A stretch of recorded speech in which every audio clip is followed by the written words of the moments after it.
Hey, what's up? It's Cute What If. This side. Today we will be seeing what if Deku was Midnight's hidden son. Before we move ahead with the FIC, leave a like and subscribe to the channel for future what ifs like this. Izuku was not having a good day. He doesn't have good days to begin with, but today's been one of the worst. After having been made fun of in school, again, and having everyone in class laugh at him for wanting to be a hero, stupid Bakugo had blown up his notebook again and claimed he'd never be a hero and to just kill himself. He won't lie and say that he hasn't thought about it. He never would, though. His mother would be absolutely heartbroken. He doesn't know how she'd handle it if he did, maybe stop hero work altogether? He wouldn't want to see the wrath of Midnight. The world would finally know the heroine had a son, a kid she left in the care of his surrogate mother as she worked as a hero. She did it to protect him. He knows that.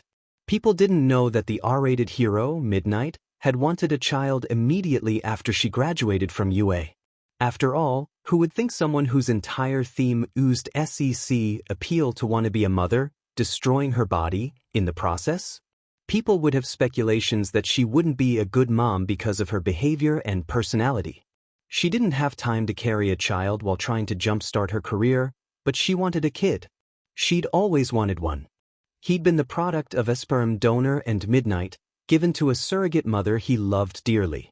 Gestational surrogacy, that's what Inko had explained to him one day after the bird and the bees talk.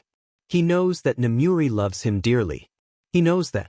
And he knows that Inko loves him like he's her own, too, but he just doesn't feel like he's wanted at times. Not at school, certainly. No one wants to be around the kid who fakes a quirk and hides his real one, even if they don't know that. Why would anyone suspect a kid who coughs lavender clouds that don't do anything to be the son of a hero? His quirk is like his mother's. When he breathes, if he wants it, the breath can knock someone out for hours or not at all. While it doesn't spread from everywhere like his mom, it makes him a weaker version, one that can fight only in close combat. He wears a face mask around people anyway. He sometimes loses control of it when he's not thinking, and he doesn't need his school finding out. The good thing about the SPRM donor who fathered him, though, was fire breathing. Mix that with sleepy breath and he can exhale much longer, giving the chance for the chemicals to spread longer than they would if he was just simply exhaling. So, his quirk was more powerful than the people in school thought. It didn't help him at all when the sludge villain attacked him. He couldn't breathe, and no breathing means no sleepy breath. While desperately scrabbling at something, anything just to give him a moment to breathe, the terrifying reality that he wouldn't be going home hit. His mom would lose her only kid. He was going to die. And then, of course, the symbol of peace, the man the world adores, saved him. Stumbling for a moment to ask a question, one that he shouldn't even feel he has to ask, his mother promised that he could be a hero, just like her. After all, he'd asked the few words that would crush his spirit. No, sorry young man. While I think it's great you want to be a hero, only the strongest of ones become the most successful. Well, you know what, ignore that I said that. I just want you to consider the fact of how dangerous hero work is.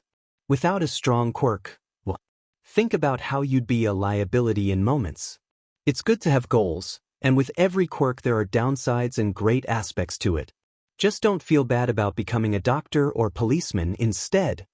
He'd blasted away after that, leaving Izuku under the bridge with a destroyed notebook and disheartened dreams. Hence why, he's only now getting home.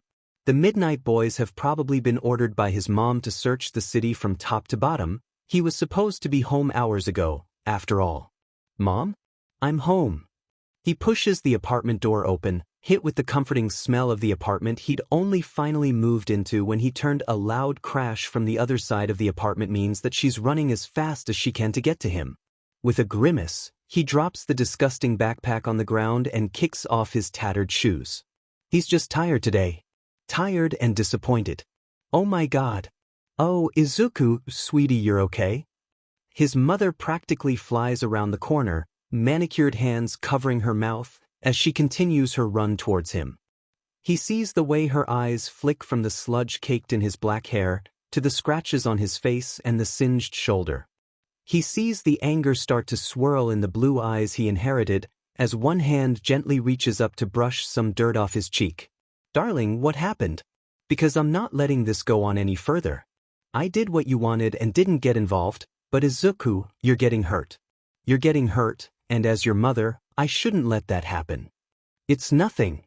He tries to brush past her, but with a quick flick of the wrist, his mother's got a hold on him and she's not going to let go.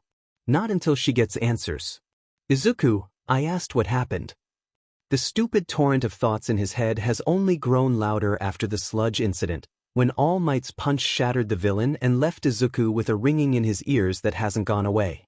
Bakugo's stupid words, the laughs of his classmates, the way the teacher looked at him with pity at school, because he hasn't shown the true power of his quirk, so he's protected.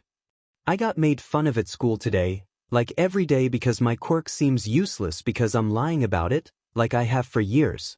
I got made fun of, my notebook got blown into smithereens, and the teacher and everyone else laughed when I said I wanted to go to UA. And to top it off, when I was on my way home, I got attacked by a sludge villain who tried to drown me with it. I couldn't breathe and I thought I was going to die. All Might showed up and saved my sorry butt. And the first thing he does when I ask if someone with a weaker quirk can be a hero? Nope. Only physical, powerful quirks are the most effective. Be a police officer instead. He yells, throwing his hands out and narrowly missing one of the vases his mother loves so much. I've tried to overlook the assholes in my class, and look at how they'll better the world as heroes instead. That's what Inko always advised me to do when I lived with her. Bakugo has an amazing quirk, and as much as I hate him, I don't want that chance taken from him. What if he becomes a villain if he gets his record tainted? What will children do if Aldra is shut down and their parents can't afford to send them to other schools outside of Mizudafu? I won't be the stressor for the creation of a villain. He lowers his hands, looking up at his mother. I just want to be a hero, Mom. I want to be like you. I don't want to let you down. Nemuri's eyes start to water, and as she pulls off her glasses and wipes her face with her sweater, Izuku only feels worse. He made his mom cry. What kind of kid is he if he makes his mother cry over him? She walks towards him, not hesitating to pull him into a hug despite the smelly sludge caked all over his uniform. Izuku's stiff for a moment, but his thin walls crack and his defenses break as he starts to cry and hug her back. You'll never let me down, Izuku. You're so much stronger than you know, and I'm so proud of you. I'm sorry that you had to lie. I wanted you to have a normal life, you know? Her voice wobbles, a shaky hand resting in his dark hair. When heroes have children and announce them to the world, it quadruples the risk of a villain going after them for revenge. I didn't want to lose you, and Inko offered to practically raise you. She did such a good job taking care of you while I was busy, and I regret missing every important moment because I was working. You're a hero, Mom. You have to save people and stop villains. I'm your mother, Izuku, and my only focus should have been you. She finally breaks the hug, standing tall as she wipes away her tears with a sad smile. You don't have to lie anymore. I can announce you're my son, or you can hang out with the Midnight Boys and someone will start to connect the dots. I don't want you to feel like that ever again. I don't know if I want that though. I don't want to lie anymore or anything, but you said no one knows I exist. Not present, Mike, not Eraserhead. If you just randomly drop this without telling them, won't they be angry at you? I don't want you to lose friends because of me. And the Hero Society as is, I don't want to just drop this out of nowhere. He sighs, kicking at the carpet on the floor. Can we wait until UA? Why then? Because. Izuku huffs, taking in a painful breath. Because I won't make it into the heroics program. Not right away. I've been looking into UA from the moment Inko told me who you really were, and not just my mom. Robots as the exam, right? I can't get in that way. Nemuri deflates, sitting down on the floor. Izuku hesitates for a moment, before joining her a second later. It's easier than sitting on the couch and making sure the gunk never comes off of it. I don't want to be recommended either. All I can think of is to try general education first, and transfer up into heroics if I get a good spot in the sports festival. That would be an okay time for you to say something? I don't know, Mom. All I know is that I need to train because I want to be a hero. I'm going to prove stupid All Might wrong. He's not my favorite hero anyway, not by a long shot. He looks up from the floor and smiles. That title only goes to you. You're rotten, you know that? There are dozens of other heroes out there you should like more than me. Izuku shakes his head, smile tugging on his lips again. No way. You're my mom, you're automatically my favorite. No getting around it. Sorry. Nemuri only sighs, raising her hands in surrender. Fine. You got me. Good. Nemuri's playfulness disappears a second later, and with a hum, she stands to her feet and walks toward the kitchen. So, you don't want to be recommended. I understand. You'll be accepted into general without a doubt, I'm sure. But before we can even think about that, you'll need to train harder to get in shape.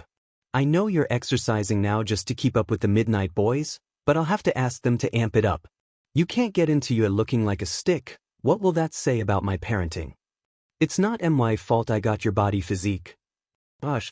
You'll train with the Midnight Boys, and when you get into UA, you'll continue training with them. She continues to scribble, tongue sticking out as she loops through the words. I'll have to get coffee with Eraserhead and Present Mike before the school year starts. I don't want Yamada to burst into one of my classes and see a mini-me in the seats before having an impromptu heart attack. Izuku thinks about it. He does look like his mom, more than he did when he was a child, certainly. If Present Mike came busting into the room and saw him, he'd connect the dots in a few seconds. He wishes he could have met them as a kid, but Nemuri couldn't allow it. He'd lived at Inko's most of his life, and whenever the two heroes came over now, he'd slip out to Takahashi's, his favorite of the sidekick team his mom employed. Actually, you know what? Why not just invite them over now? It would be easier for us if I explain now with you here. What? No. I can't meet Eraserhead or Present Mike now. I'm covered in sludge, I smell terrible, and he looks around, desperate for another flaw he could use to his advantage. The kitchen isn't clean. How can we let pro heroes into our apartment if the kitchen is a disaster? Well, they'll have to come by another day. Nemuri PPS an eyebrow at her son's antics, lips twitching into a smile as Izuku continues to ramble and panic. Go get in the shower, I'm cleaning the kitchen. You'll just have to not be a fanboy and be prepared for Yamada to scream and probably pass out. Izuku tries to protest, but with her signature mom look, he sighs and starts to trudge out to the bathroom. She can only watch as he passes through the doorway. He's getting taller. She loves her kid and she's proud of him. Maybe she didn't make the best decisions, but she's human. She did what she thought was best for her kid.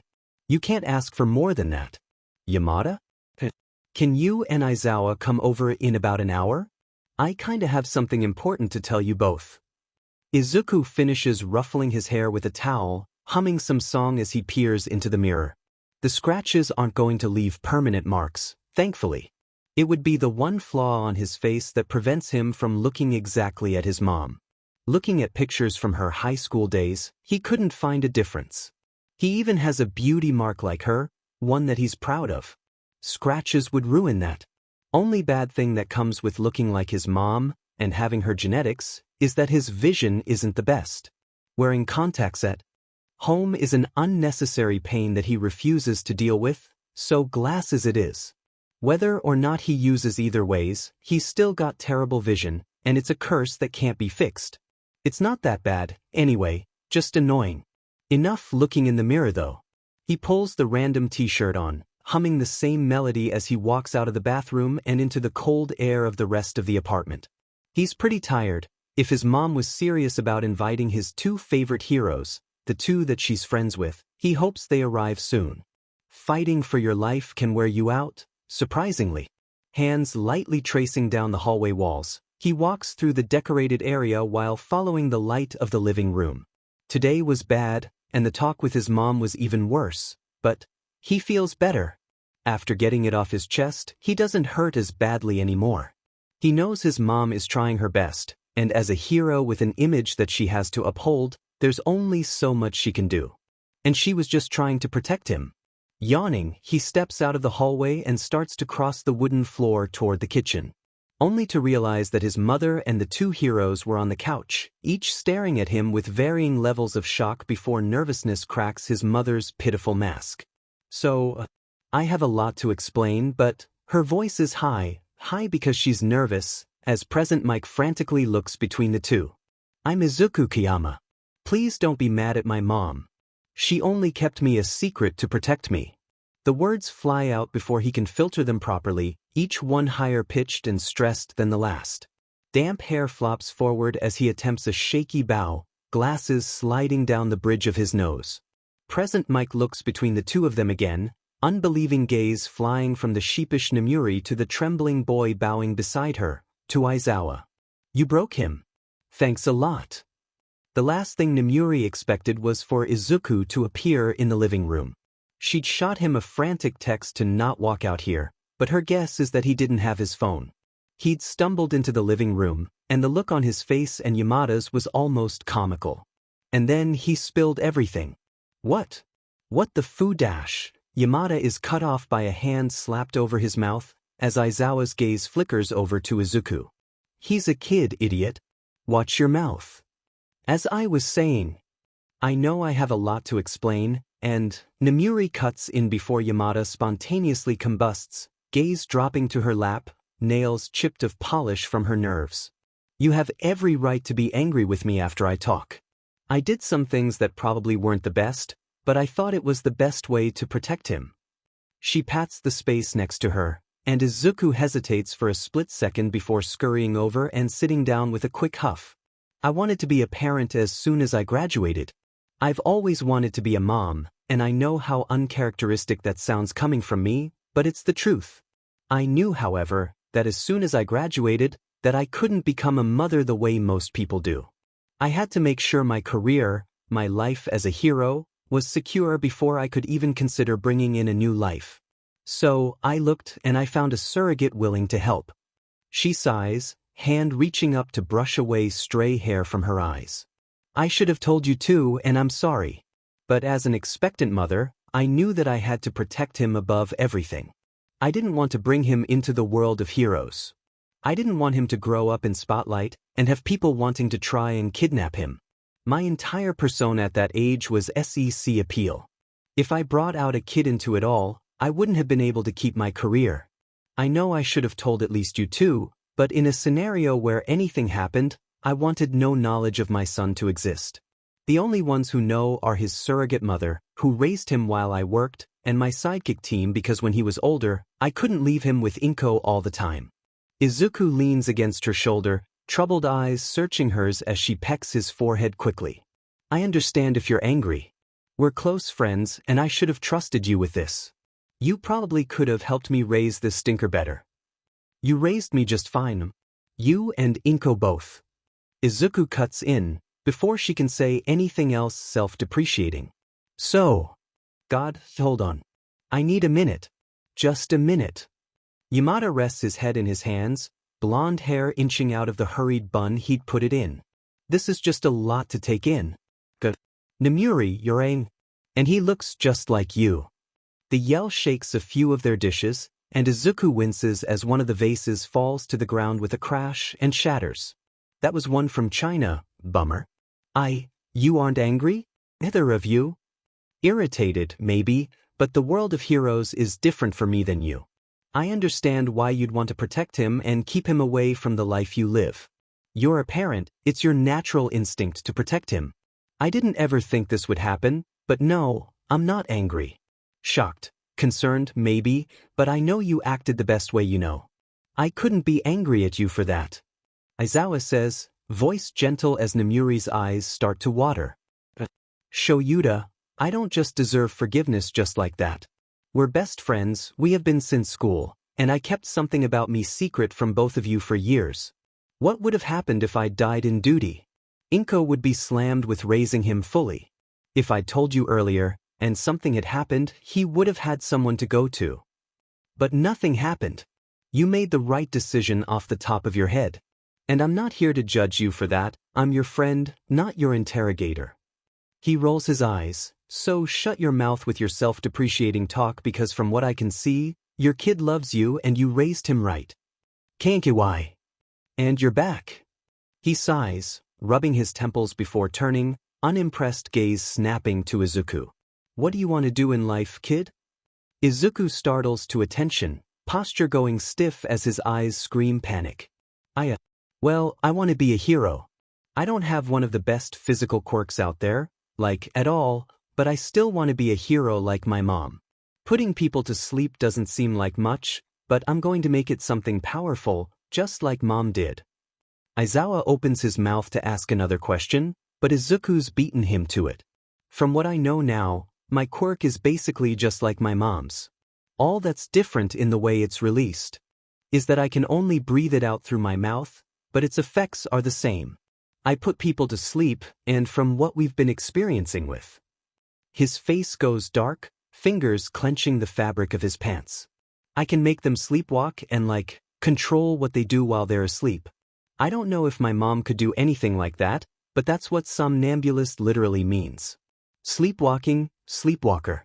They snap out of it whenever the sleep aroma wears off, or if they're woken up. It's not a very nice quirk, in aspects like that.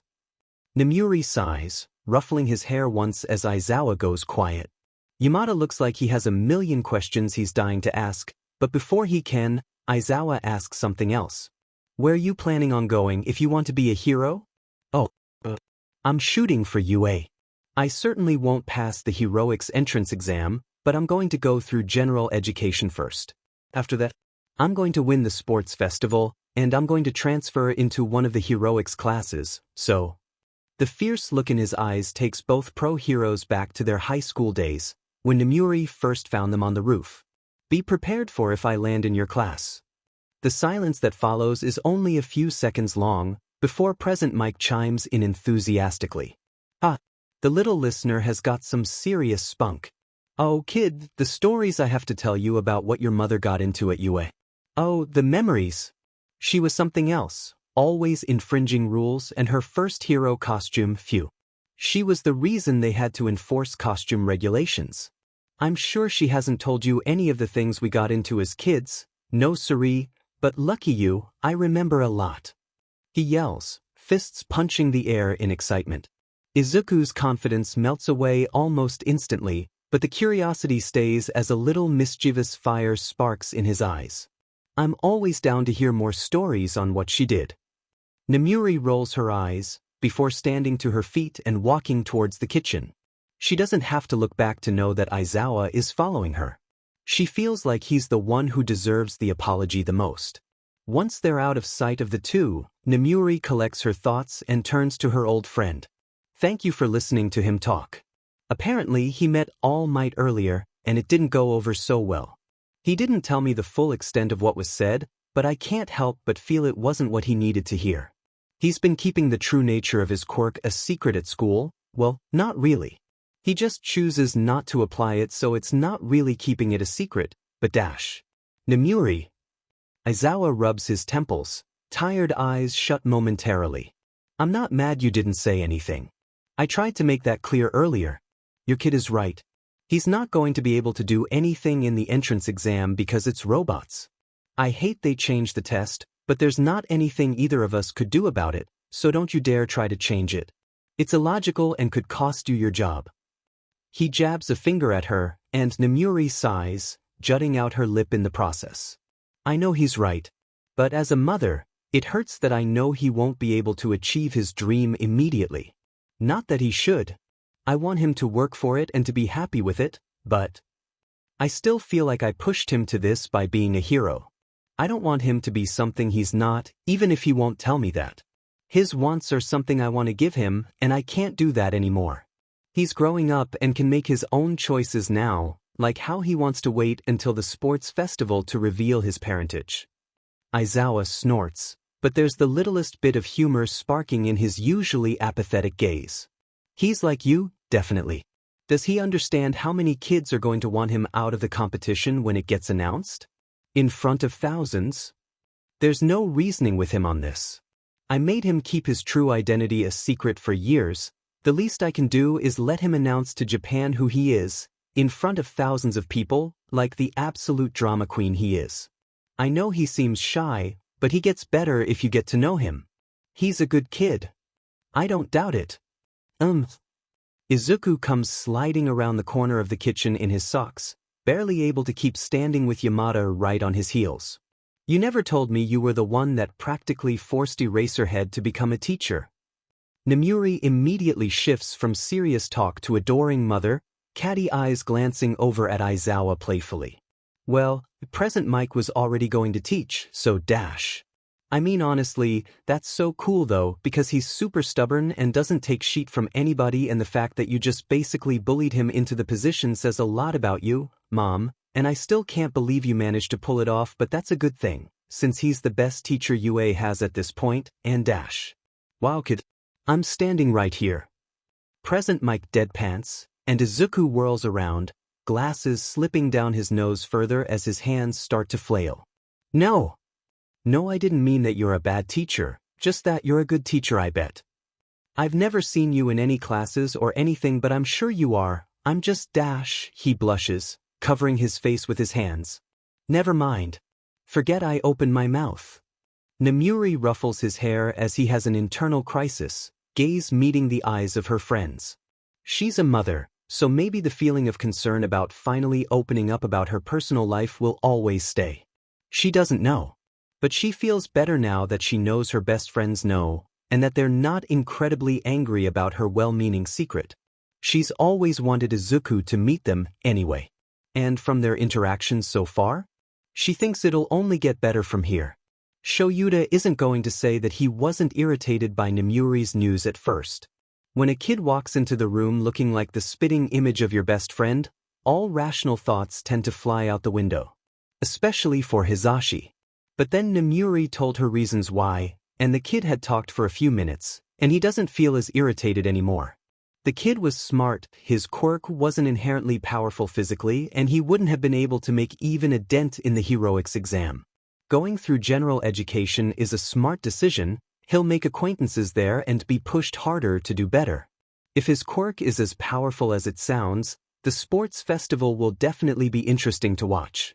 And every year, he gets some stuck-up hero brats that usually get their butts kicked at the sports festival. If Izuku Kayama is anything like his mother, God, he does not need another doe-eyed, happy-go-lucky student that flusters absolutely everyone they talk to. He's not going to be able to handle teenage heartbreak and drama that comes when a pretty student breaks hearts. If the kid gets into heroics, Nemuri is not going to help with his costume at all. The world doesn't need another R-rated hero. And that all depends on how hard he's willing to work, and if he can handle being a hero. Well, he's just going to have to wait and see. If Izuku Kayama truly does want to be a hero, well, the world will easily fall at his feet and make it easy. It's just like handing candy to a baby for him, when the revelation on who his mother is comes to light. It all depends on how he reacts to it all. The boy didn't talk enough for him to get a clear enough read, and he's certainly not going to pry at him and have Nemuri lose her sheet. He's just going to have to wait till UA, and if things turn out in a way that's unfortunate, that's just how the cookie crumbles. The kid will have to work harder for his dream. And if he does get into UA, and he does get into the hero course, he's going to have to start carrying around his vodka flask again, because he's definitely going to need it. He's glad Hisashi didn't seem upset about it. If anything, he can see the trouble the two of them are going to cause, tormenting the UA staff. He can't help but think about how Shirakumo would react to the kid, even if he wishes his traitorous mind wouldn't bring it up. He'd like the kid, probably take him under his wing. God, he'd make sure the kid turned out just like Nemuri if he had his way. Not a day doesn't go by that he wishes Shirakumo could be here, and he knows Nemuri wishes it too. And as he gets home and flips through an old photo album, fingers brushing against photos of his friends in high school, he can't help but realize how old they really are. They're not teens anymore. Nemuri is a mother and has been for years. He and Hisashi are married, and Shirakumo. He never wants to go through anything like that again. He's determined Nemuri's child will not follow the same fate. He's not going to give anything to the child other than criticism, but in a scenario, he's not going to let him get hurt. He's seen students of his before get injured, and a few even die in the field within a year. He's been broken by the deaths of people he cares about many times before, but with this kid, it's the start of him realizing that this is what forces his friend to move forward. He doesn't want to lose another friend by watching her will to live fade. This kid will be someone he keeps an eye on, nothing more. He's going to do a better job than he did with Shirakumo. His phone pings, and after fishing it from his pocket, smiles slightly at the old picture Nemuri sent. Shirakumo was right. She did end up keeping sushi like he thought she would. The cat was being held in the grip of the kid, eyes grumpy but not fighting the adoring grip of the child. Nem, that cat put up with Izuku for years. I still don't know how he didn't just book it to your place some night. Shoyuta, he was a good cat. If he stayed with you, you treated him well. Tossing his phone aside, he looks down at the album one more time. They're not kids anymore, sure, but he's dedicated his life to teaching them. No matter what comes of the startling revelation he'd been slapped in the face with, he's going to continue teaching. And if he gets stuck with Midnight's kid, he's just going to have to live on vodka and class naps and hope that Hound Dog is ready for heartbroken kids to wail in his office for hours on end. Bakugo doesn't get it. Ever since he could remember, he'd been followed around by the small brat that called him an annoying nickname and wouldn't leave him alone. He was bearable before their quirks manifested, but afterwards, when he'd received his explosions and Deku got pathetic little puffs of colored air, was when Bakugo wanted nothing to do with him. Purple-colored breath that doesn't do anything, how lame of a quirk was that? His own is much better. And Deku said he wanted to be a hero. What a joke. The idiot was going to get himself killed, if he even tried. His mom's quirk wasn't powerful, and neither was his. He tried to tell him nicely, it was nice. Nice to his standards, anyway, that it wasn't going to happen, but when the FING idiot wouldn't give up and kept following after him because he wanted to bother him, he had to step up to the next level. Someone with a weak quirk like that would never be a better hero than him, or even be a good hero at all. He was just so annoying with his stupid muttering, and those stupid notes that would never be worth anything. His persistence was childish, and after trying to beat it into him, he'd hoped it worked. He didn't understand how Inko put up with him as long as she did. So, you can imagine his surprise when months after graduation, his mom made him go over to Inko's apartment only to find out Deku wasn't there, and hadn't been there for a while. Oh, sorry, Katsuki. Izuku, he doesn't live with me anymore. What? Oh, dear, I thought your mother told you, or at least Izuku, considering you're friends. Guess not. I carried Izuku for someone who couldn't, so he's not my son. I just took care of him until his mother could.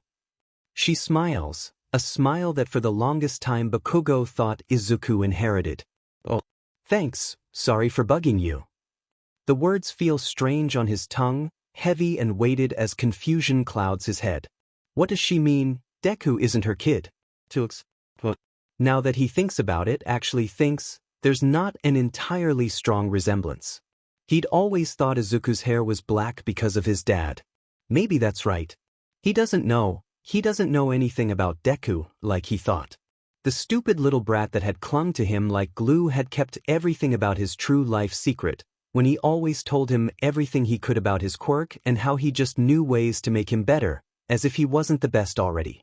After a goodbye exchange, he was left to wander the sidewalk back to his house. Who does that brat think he is? They were friends when they were kids, they grew up together, and neither his mother nor that little BSRD decided to tell him that Deku wasn't related to the woman his mom told him to call auntie? Does he think he's better than him, better enough that he doesn't need to share his true parentage? The rare voice of reason pleads in his mind that maybe it's because Izuku is ashamed of his parent, or that he thought it was personal enough that he didn't want to share it. He didn't have to share anything that was personal to him. The normal part of his mind screams in rage, pulsing as a headache starts to form. He's angry. He's angry at the lies Deku blatantly told, slipping off his tongue with no remorse. He's mad at his mom for not telling him that. He's angry that the little fucker managed to keep something so secretive away from him. 4 years, ever since Deku got his quirk and wore a face mask at school, his eyes were the only part Bakugo could sense any emotions from. He realizes with spite that Deku could have been smiling the entire time, acting, and he never would have known otherwise. Damn it. Whatever. So what if the BSTR didn't tell him about his true parents? He's not going to be a hero. He'll die if he takes the hero exams, and the world will be rid of one more nuisance it doesn't need. Good riddance to the idiot who couldn't speak without stammering, who coughed out purple clouds and had that stupid stubborn streak that kept coming back to taunt him. The second he walks inside his house, his mother screams at him to go get groceries, so he's back outside moments later storming to a shop. He doesn't have time for this. He needs to train. Okay, try it again. Make him walk over to me, and if you need to, you can take a break between making him walk and just focus on holding the connection. Izuku sticks his tongue out, concentrating as his head starts to ache. A quick JRK of his hand, and one of the midnight boys, Takahashi, slowly starts to stand. Good. Now, make him walk to me. His mother's voice is quiet in the silence of their training room, and as his head starts to hurt, he tries to visualize it. Takahashi isn't in any pain, he's asleep. His quirk isn't going to hurt him, he can wake up at any time. He starts to move his fingers, exhaling once more for good measure. The lavender puffs of air that he's associated with comfort for as long as he's had them drift from the air to the floor, and Takahashi starts to stumble towards midnight, blissfully unaware of what he's doing. He stops moving with another JRK of Izuku's hand, and Izuku lowers it slowly and gives up the control. Takahashi slumps to the floor, still asleep. We've determined that physical touch usually will wake someone up, if it's with enough force, right? She asks, walking towards her sidekick as Izuku nods. With the whip she kept on her all times, she lightly thwacks her sidekick. The clouded feeling in Izuku's head disappears, and Takahashi's eyes snap open. That hurt, mistress. Gosh. You're fine, I didn't smack you enough for it to hurt. She smiles wickedly, eyes narrowing as the sidekick's gaze snaps to Izuku. Great job today, kid. I was awake 1 second and out the next. Izuku knows he's not working hard enough. That has to be the reason he's having trouble with being able to use his quirk proficiently, and like he needs. He can breathe far longer than he could years ago, after hours of breathing exercise and research. So knocking people out isn't the issue. In a situation where he's trying to apprehend the villain, how is he supposed to do that when he knocks out even the people who are trying to help, if he panics? He can't spread different layers of sleep time with a single breath of air, and even then, the right person might not inhale it. If he could control the dream state properly, like he's been trying to do, God knows he could snap people into waking up immediately. Terminate his connection to the sleeping human brain, and the person will wake up with a gasp. He's been working, but there's really not anywhere he can go and he can't just practice on new people on the daily. His mom is immune to his quirk, and the rest of the Midnight Boys had grown resistant to the effects of his sleep hold. He's never going to be a hero if he can't find a solution to this, to work harder. Do you want to stop for the day? His mom walks to him, eyes searching as he quickly shakes his head. I don't have time to slack off. Even if I'm only going in general education at first, I need to be at the top of my game. I need to announce myself at the sports festival. I have people I need to impress. I have impressions to make. I can't slack off. This isn't slacking off. It's me, recognizing that you have a headache and that you need to stop working on your quirk right now. You have plenty of time until you go to UA, okay? It's good to want to succeed, darling, but if you hurt yourself in the process, where are you gonna end up? Izuku sighs, shaky hand reaching up and rubbing his eyes. Back where I started. Exactly. How about you go out and get some air? Maybe we can practice more when you get back. There's no arguing with his mother when she gives him a suggestion. It's more like a nice way of saying go, and he's learned not to question it. Fine. I'll be back later. Before he turns to exit the room, Nemuri pushes back his hair and smooches his forehead lightly. Gross.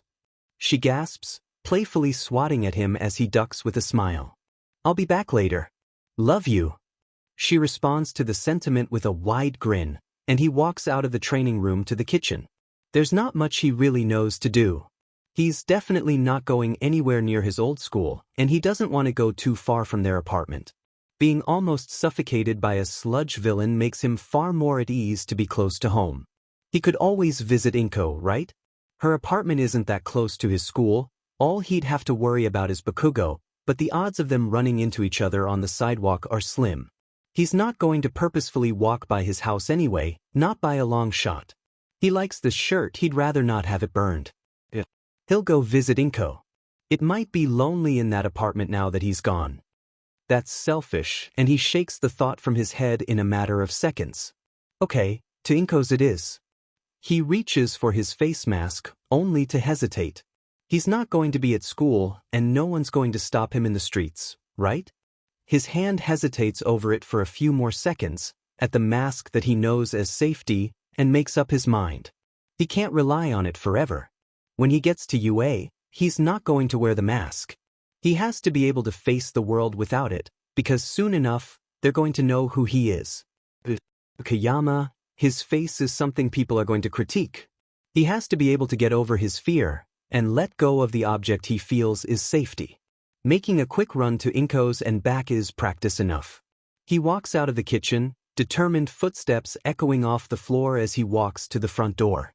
This is a new chapter in his life. That's the best thing he can think of to say about this. For the first time in a long time, he steps outside without anything hiding his face and smiles. Izuku. Hi, sweetie. Inko throws herself at him, hugging him tightly as he tries not to be suffocated. Hi. I'm sorry I didn't give you a heads up that I was coming, but I made a spur-of-the-moment decision and so. Tada! He squirms free from the hug and looks down at the woman he loves like his mother. Yeah, looks down. He's grown in the last few weeks, shooting up like a beanpole. His mother just laughed, blaming her own height for it, but he doesn't really feel like he can run to either for comfort anymore. The days of being able to look up at them as he runs into bedrooms at nights are over, and of course he's sad over it, but that doesn't matter anymore. How is Namuri? She asks, shutting the door behind the two of them. Izuku kicks his shoes off, following her into the living room he grew up playing in. She's good.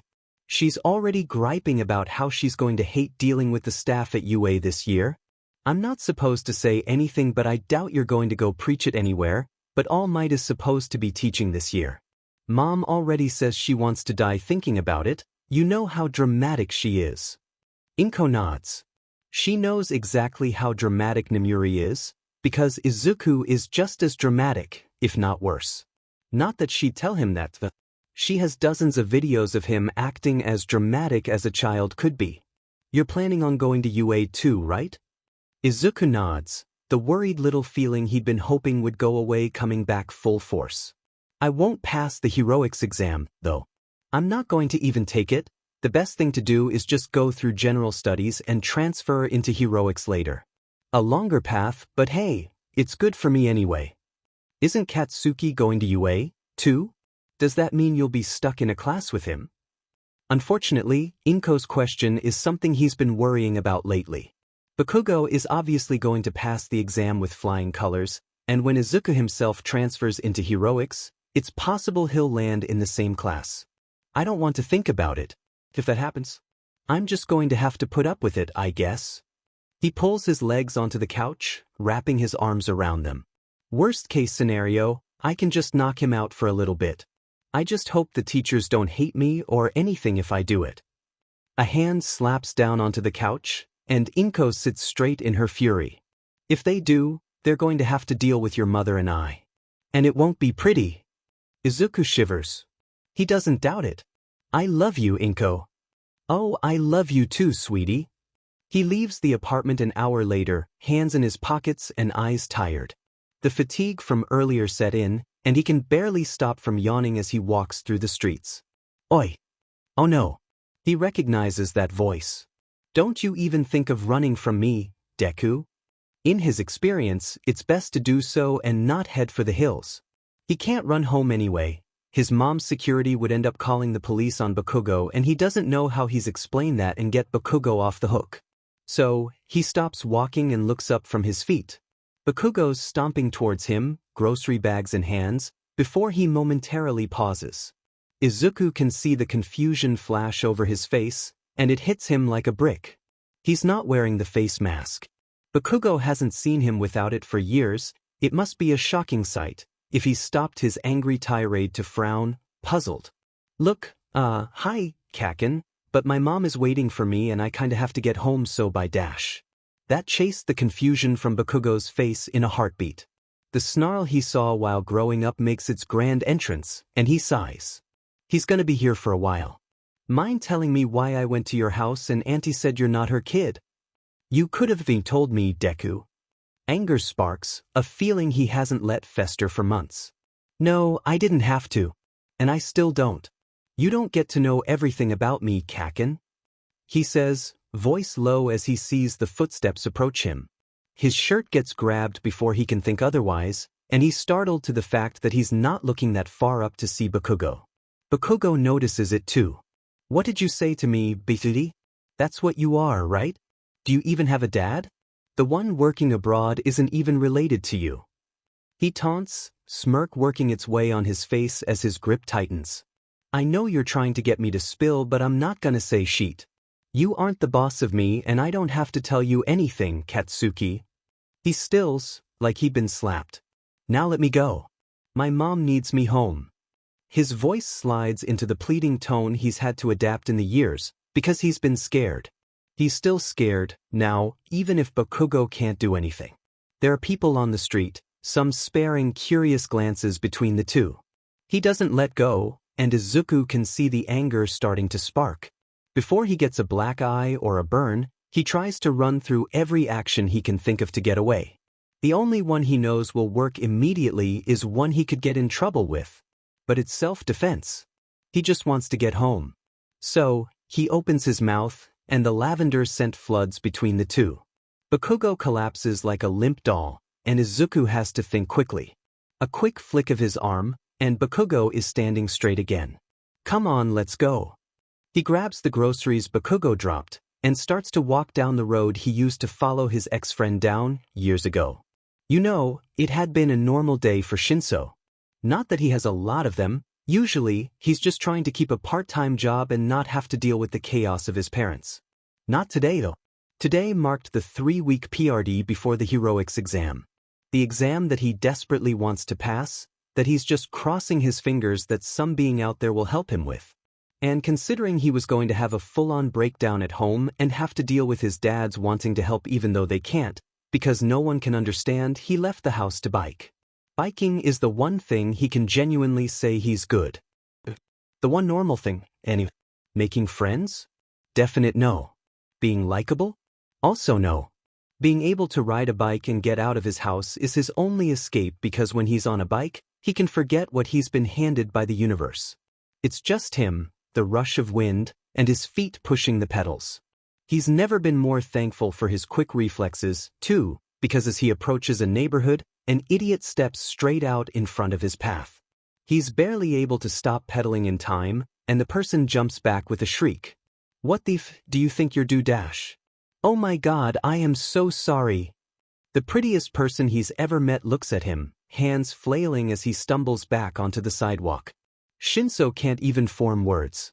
The boy, if he had to guess, is probably his age and dear lord. Black hair steals all the color from their surroundings, and blue eyes framed by dark lashes peer up into his own. It's enough that he feels his face start to flush immediately.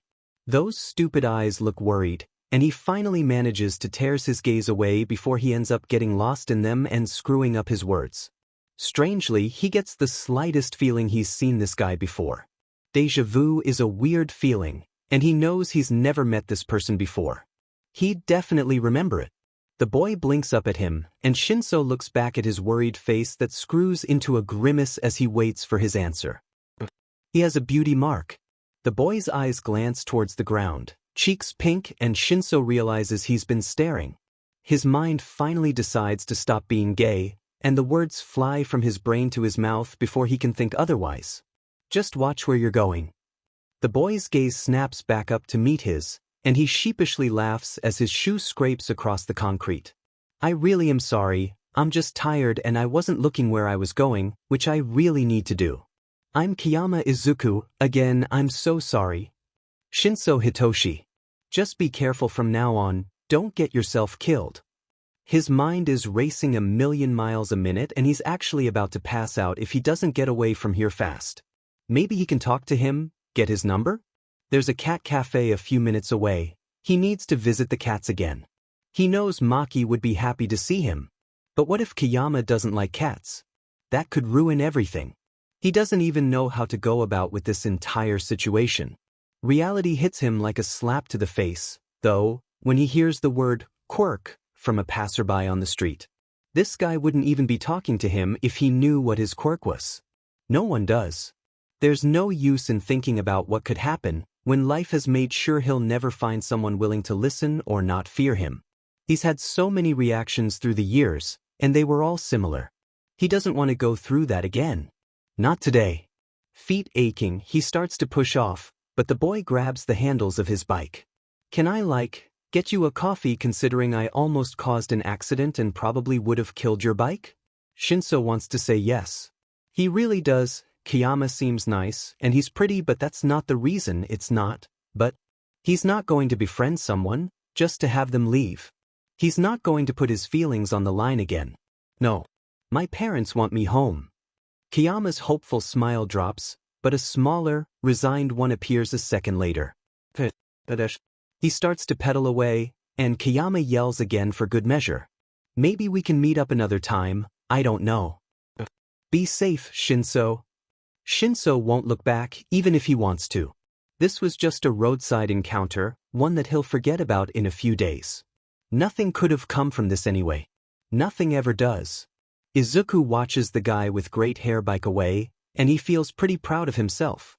Not proud of the fact that he almost got hit by a bike. He's not proud of that.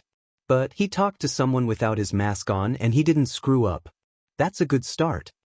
He can't help but wonder if something was wrong though. If someone stepped in front of his bike, sure, he'd be irritated like Shinso was, but something else was wrong.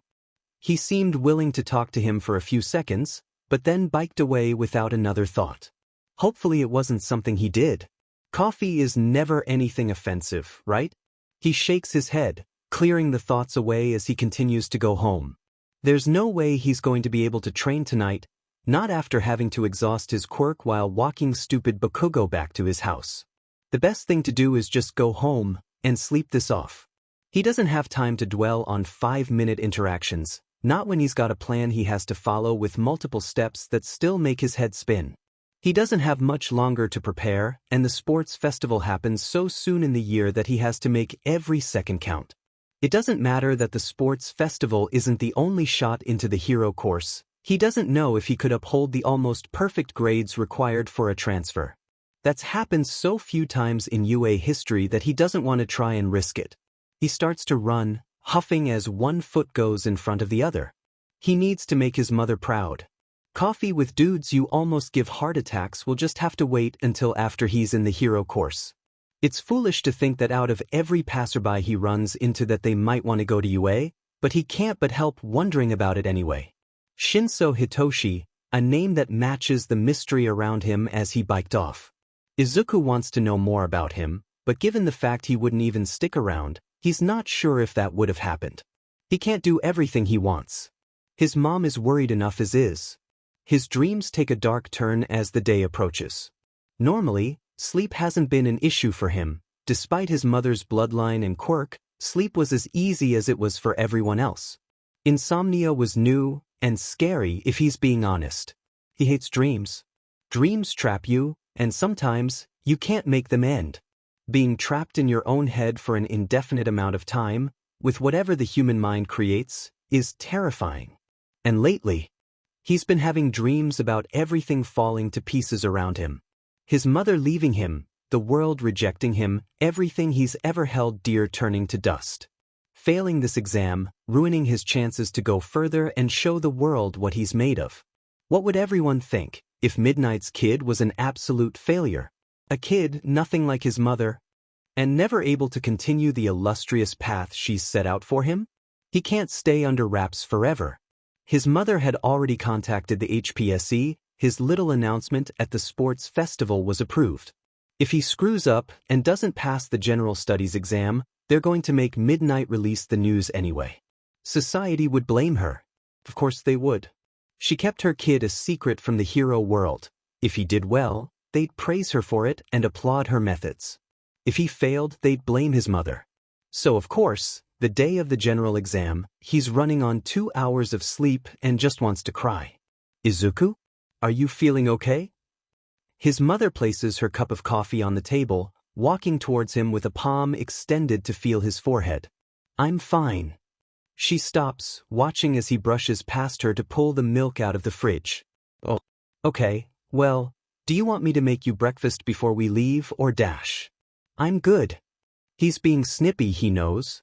But he's tired and he feels like he's going to vomit, and if he tells his mother, she'll want him to stay home and rest. He can't do that. Not when his future is literally hanging in the balance. He has to get a good score on this exam or everything he's planned is gone. Don't get snippy with me, Izuku. I know you're worried and stressed, but I'm just trying to help. His voice catches, throat burning as his hand holding the glass starts to shake. He shouldn't be acting like this and he knows it. He knows he shouldn't. His mom is just trying to find out what's wrong, but he's about to cry and he doesn't know what to really do. I know and I'm sorry. Nemuri takes the glass, eyes sympathetic as she puts it on the counter. Izuku, dear, you have nothing to be worried about. You're talented and smart, and I know that you want this so much. You're going to do it. You've been working so hard, and no amount of insomnia is going to change that. I'm so proud of you for working for this. It's going to pay off. She taps his nose with the tip of her finger, and Izuku starts to cry before he can think otherwise. Nemuri pulls him into a hug instantly. She's seen some people raise their sons to not show any emotions at all, and others to show only anger. She raised Izuku to cry, like a human. That doesn't mean seeing him break down doesn't hurt. There's not really anything she can say to make him feel better, reassuring him isn't going to do anything. The only thing she can do is be here. She lets him cry for as long as she can, and of course she feels bad for breaking the hug, but she doesn't have a choice. I'll get you a cloth to wipe your face, but try and eat something real quick, okay? You've got 15 minutes until we leave. His hands that look similar to hers, wipe away tears as he goes back to trying to get a drink. I really don't think that's a good idea, unless you want me to puke it up in your car. Nemuri throws her hair into a bun, before handing her son the wet cloth. They really don't have much time, and as much as he needs to eat, she knows he's right. And she doesn't really want to clean vomit out of her car. Hey dude, just make sure you grab your bag, you're going to need every pencil you have in there. He nods, wiping his cheeks and hoping the red staining them fades soon. He knows. He's going to have to apply every bit of smarts he has, just to pass the written exam. After that, things are going to get even harder. He'll be okay. He has to be. He won't get a break after this. Taking this exam and hopefully passing it only opens up his opportunities further, and things are going to change for good. There won't be any more lazy weekends, he simply won't have time. As he grabs his bag from the kitchen table, he tries to push away the vomit that wants to make a grand appearance. His mom fixes her glasses, and that snaps him back into reality. There's going to be tons of kids there. Quite frankly, he's not ready to show his face yet. Hold on. I just need to grab my face mask. He runs through the apartment, dodging the pots and artwork as he slides into his bedroom, grabbing the mask off of his desk. The nerves fade slightly, and he looks in a mirror.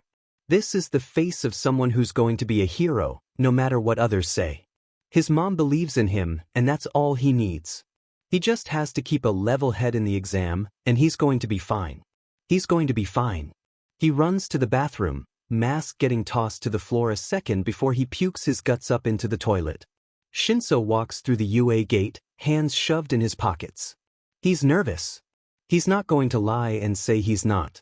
But he just needs to remember the advice from his dads. As useless as it was, considering the two completely different forms of it. He just has to do his best. Whatever happens, happens. There's no getting around it. He takes a quick breath and starts to walk towards the stairs. Shinso? Is that you? No. What are the odds? Is the universe tormenting him on purpose? He doesn't want to turn around, because he knows exactly what will happen if he does. He does anyway. Those blue eyes from weeks ago meet his, and his mind betrays him almost instantaneously.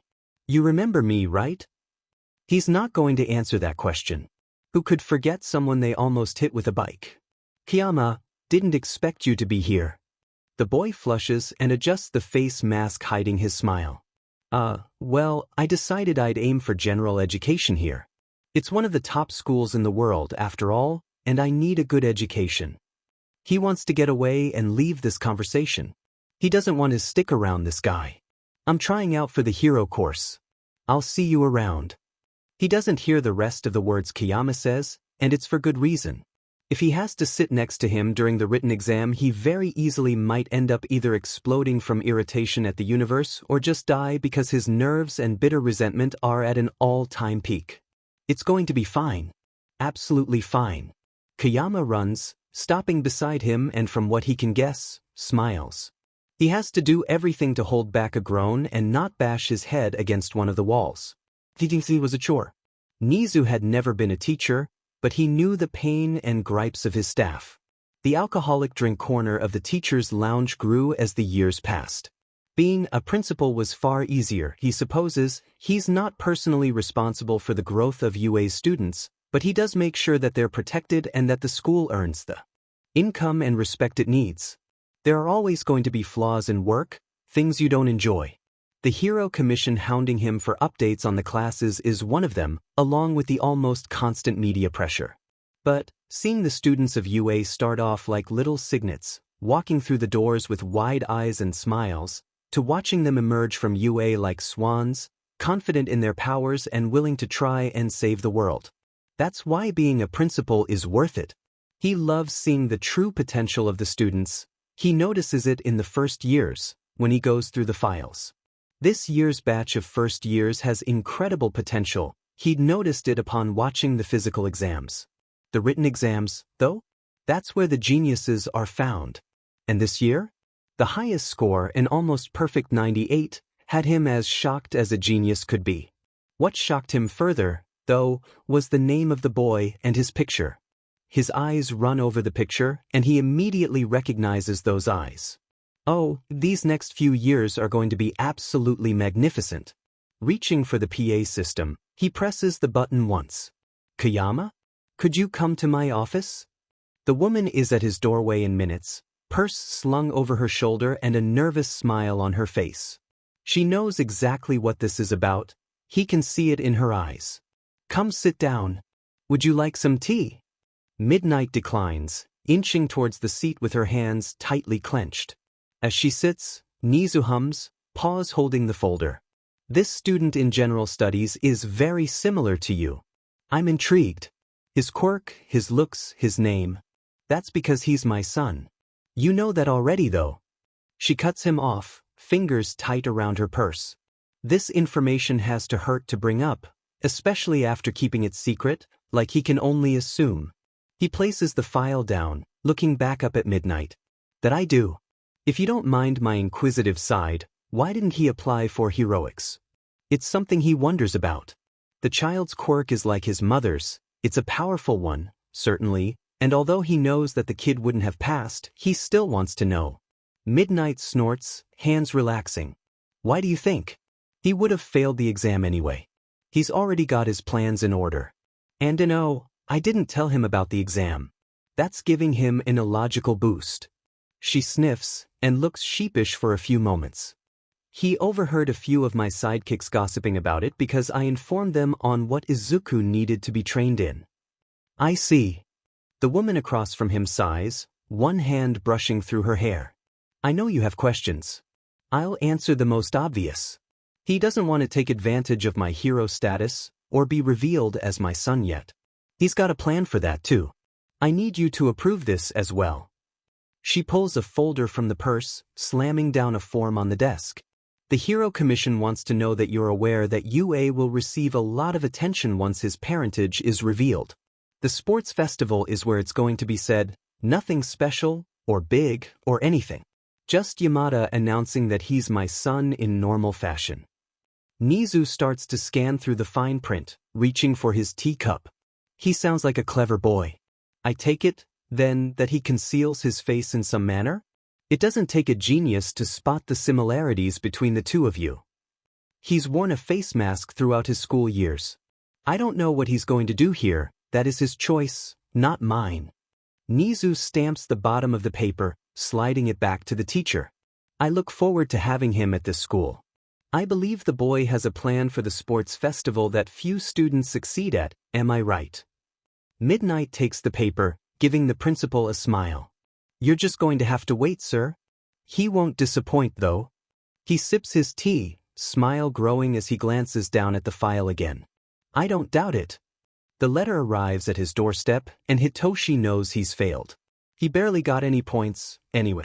He heard a few of his old classmates murmuring in class. One had a brother accepted into the hero course, and he'd received a heavy envelope with a projector in it. All he got was a paper-thin letter, and a look of sympathy from one of his dads. He takes the letter to his room, nausea and tears pulsing at the edges as he sits on the floor, fingers running over the envelope and loopy font. Fingers trembling, he rips through the seal and pulls out the letter. Shinso Hitoshi. Thank you for applying to the heroics course. However, due to the points system, the 4 villain points were not enough. The 12 rescue points boosts you to 16, but sadly, that isn't enough. Thank you for trying. However, you also applied for general studies, and I am proud to announce that with a 90%, you've been admitted into the course. Welcome to UA, and we hope your years here are beneficial.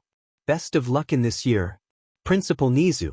The stupid tears fall down his face before he can do anything, hitting his hands and the letter in one go. They're hot, stinging the cuts on his hand as well as the ones in his soul. He could have done better. His quirk, the stupid exam. It's like the universe has doomed him to failing and to suffer. The letter rips, the paper screeching in its own way as the perfectly typed letters get ripped down the middle, pieces falling to the ground in silent succession. Hitoshi looks down at the letter pieces with swimming eyes and crawls onto his bed, pulling one of his pillows to his chest. The stupid tears he always tried to hide break full force, coursing down his cheeks as he hides in his dark room. He doesn't want to give up. He's not going to F what UA did and screw their stupid exams. He's going to be a hero, regardless of the consolation prize they've tossed at him. General education is where he's going to end up for now, but he's going to change that. You can transfer into the hero course if you win the sports festival, right? That's what he's going to do. No one is going to get in his way and no one is going to stop him. He's going to win and get into the hero course and show those idiots how dangerous a mental quirk can be. His plans for the future don't stop the pain of now, though. His tears don't stop streaming and his lip won't stop trembling, but he's alone, so it's not like it matters. The silent cry that racks through his body leaves him gasping for air, snot and tears making a mess of his face. He's never looked at how he cries. He can only assume it's not a pretty sight. His crying makes him tired again, for the first time in a while. There's no fighting it, it's better to try and sleep than to make it worse. He doesn't want to see his dads right now, either. If they see him cry, he's never going to forgive himself. He doesn't want sympathetic looks or words of condolence. He just wants to be left alone. He finally lets sleep win, pulling him away to a place where he doesn't need to worry about his future. He doesn't see his door crack open or the worried face of his dad peep in, only to deflate at the scattered pieces of paper on the floor. He doesn't see him turn to his other dad, tears stinging his eyes because they want their son to succeed, and to know he was crying and wouldn't turn to them hurts. The door is shut quietly as not to disturb him, and he's left to his dreams. Mom? I'm in my room if you need me. Not waiting for his mother's reaction, Izuku shuts the door behind him and clutches the letter to his chest. He did it. It may not seem like much, not now, but it's everything to him. He's going to go to UA. He made it. He's closer to being a hero than he was before. He hates to think about how simple it would have been just to have Midnight recommend him, but he wants to do this on his own. Holding the letter tightly, he scans through the words again. Kayama Izuku. Congratulations. With a 98%, you've scored the highest exam score in UA history. We welcome you to the general study with open arms, but the business course is open if you wish to transfer at any point. Also, please know that you are more than willing to come to my office. I have the yearbooks from your mother's years here on display. Sincerely, Principal Nizu. He squeals, falling backward onto his bed. He did it. Hand reaching for his phone, he pulls it up to his face and opens his messages. He'd managed to will Shinso's number out of him, and so as a friend, he's going to ask about how his heroics exam went. The message comes through a few minutes later. Shinso, I fed up and failed spectacularly. I don't want to talk about it. Kayama, oh, sad face, well, are you accepting the Gen Ed offer? Shinso, not like I have anything else better to choose. Shinso, as much as I don't want to talk to you. How did yours go? Kayama, rude. And I got in. We'll be classmates. Isn't that great? Shinso, no. Izuku snorts, dropping his phone on the bed. He needs to get out of the house, or he's going to end up going crazy and possibly breaking a vase or two. And after seeing his mom's reaction to the one present mic broke, he still can't get over that present mic was in his house. He thinks it's smart if he doesn't break another one. Maybe he should go to a library or something. Reading is a good escape and could calm him down. His phone buzzes before he can think of anything else, and he squints to read the message. Shinso, I hate to ask but my parents are really getting on my nerves. Can I meet you somewhere for that coffee you promised when you were a fee idiot? Kayama, OFC. Just send me a location, K? And DW it's fine, parents can get overwhelming. Hitoshi regrets everything. He should have stayed at home and in his room. He told himself not to get attached, to not make friends, because things won't end well.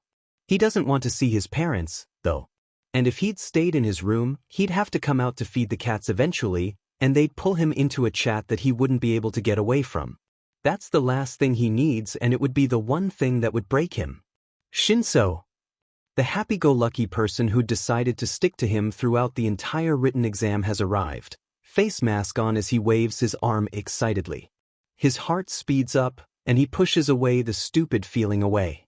He'll admit it, Kayama is pretty, but that's not what he's here for. He doesn't need a relationship. They're not friends. Are you feeling any better? He pulls out the seat, flopping down as he splays his hands on the table. Right to the point. Well, he doesn't really know how to get around this, and as his hand goes up to his neck, he sighs. I failed the heroics exam, as I told you, because UA is biased and I hate it. Of course, only those with physical quirks would pass that exam. I'm stuck in stupid general education because of that. He huffs before looking up from the speckled table. Oh, I'm not saying you're dumb for applying to Gen Ed. Kayama's eyes crinkle and he laughs. I didn't think you were implying that. What's your quirk? It's like cold water's been poured over him, and the breath's been stolen from his lungs. Here goes the only person who'd been willing to talk to him, and as unwilling as he is to talk to him at times, he still likes knowing he has someone to talk to. You might as well forget the coffee, you're going to leave as soon as I tell you. He admits, tired hand running through his hair. Kayama leans forward, intrigue sparking in his eyes. Don't just leave me hang dash. Kayama stops talking, blue eyes going white as Hitoshi miserably flicks the switch. When he lets go, he grits his teeth and waits for the words. Shinso, that is so cool. His eyes snap up from the table, incredulously looking at the other teen. It's a villain's quirk, though. No, it's not. Kayama says, voice growing quiet. It all depends on how you use it. That's not what people think. He spits, bitter resentment rising in his throat. And how would you understand? Kayama blinks, eyes growing dark. It's a look that Hitoshi finds unnerving. Because I don't have a heroic quirk either. Hitoshi doesn't even get the chance to speak, because Kayama looks uncomfortable, fingers gripping the edge of the table. He regrets ever bringing this up. Putting people to sleep seems simple enough, right? Not too bad, it would be helpful in a hospital scenario. The black hair falls in front of his eyes, and Kayama uses it as a means to hide from what he says next. Being able to control them in sleep? Well, that's what people would think as villainous. Hitoshi opens his mouth to speak, but Kayama is full on chatterbox and is not done. And you know what? I'm going to become a hero anyway. And so will you. You mean that? Izuku watches as Shinso wipes at his eyes, and as his other hand tightens into a fist on the table. Of course I do. I wouldn't have said it otherwise, would I? Should he tell him his plan? I mean, it's not much, and if anything, he's probably got the same idea. Maybe he should tell him about his mom. No, he's only known Shinso for a little while. He wants to tell. Sure, but not now. Not yet. Kayama, why do you want to be a hero? Well, there will be no more internal mumbling, not right now. Not when he's slapped with a question he doesn't really know how to answer without revealing exactly who his mother is. He only becomes aware that he's been staring like a fish out of water a few seconds, and scrambles to come up with his answer as Shinso PPS an eyebrow. Good question. I want to be able to save people. There are so many more casualties than necessary, and I don't think people really realize how useful mental quirks are, or non-damaging physical ones. You can stop villain attacks by asking a question and that's all. I can stop villain attacks by putting someone to sleep. The fact that UA didn't accept you into the hero course is terrible, and I hate that that's what happened, but we can make this work. You're stuck with me, Shinso, and we're going to show them that villainous quirks are the most heroic. He exclaims, hands slamming down on the table as Shinso looks at him with wide eyes. Jesus Christ, are you always so dramatic? Izuku flushes, cheeks starting to burn from under the mask as he sheepishly laughs. I'm sorry, I'm just excited. Shinso rolls his eyes, but there's the smallest hint of a genuine smile pulling at his lips, and that's enough for him. What's your genius plan, mastermind? How are we going to get into the heroics course? I won't tell you unless you admit we're friends. No. Demon, okay.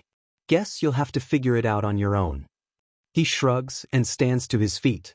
Shinso snorts, leaning back in his chair. Sit your butt down. Where? He looks disgusted for a moment, like the words genuinely hurt to say. Friends. If he's actually panicking because he hasn't had friends. Ever. No one knows that. Glad that you admitted it. Anyway. First things first. He gives the lilac-haired teen a look down, and tistis. You're going to have to work out and get a solid exercise plan. You don't really think you'd be able to beat anyone with just your quirk, did you? Shinso stops looking at him, deciding the floor tiles are far more interesting. Oh my god, you did. Izuku can't let this slide. No way. The only way they're both going to get into the hero course is through hard work, and scooting by on your quirk will not cut it. He's been taught that by his mother and her sidekicks alike. Look, I just haven't had the time. Shinso groans, plopping his arms on the table and dropping his head on them. I just got adopted and I'm kinda struggling with things right now, like not really wanting to be adopted but not having much of a choice, so. No, I don't have a plan, and yes, I was gonna end up going just with my quirk. He admits, voice muffled from his arms. Well, I'm glad we met up, because you'd fail the sports festival if you tried that. Izuku chirps and pulls out his phone. Here's my workout and nutritional plan. We're similar body-wise, so I'd think we'll have the same sort of training regimen, and I can send you everything I plan with. In fact, you can come over and we can train together, if you want.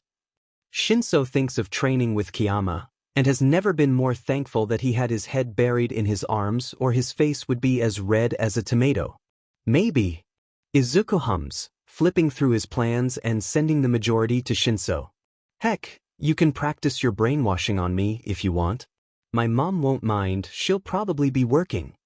His head jerks up, shocked eyes meeting the happy ones of his friend. Are you serious? Izuku raises his eyebrows, and if he wasn't wearing a mask, he knows his resting beach face would be in full effect.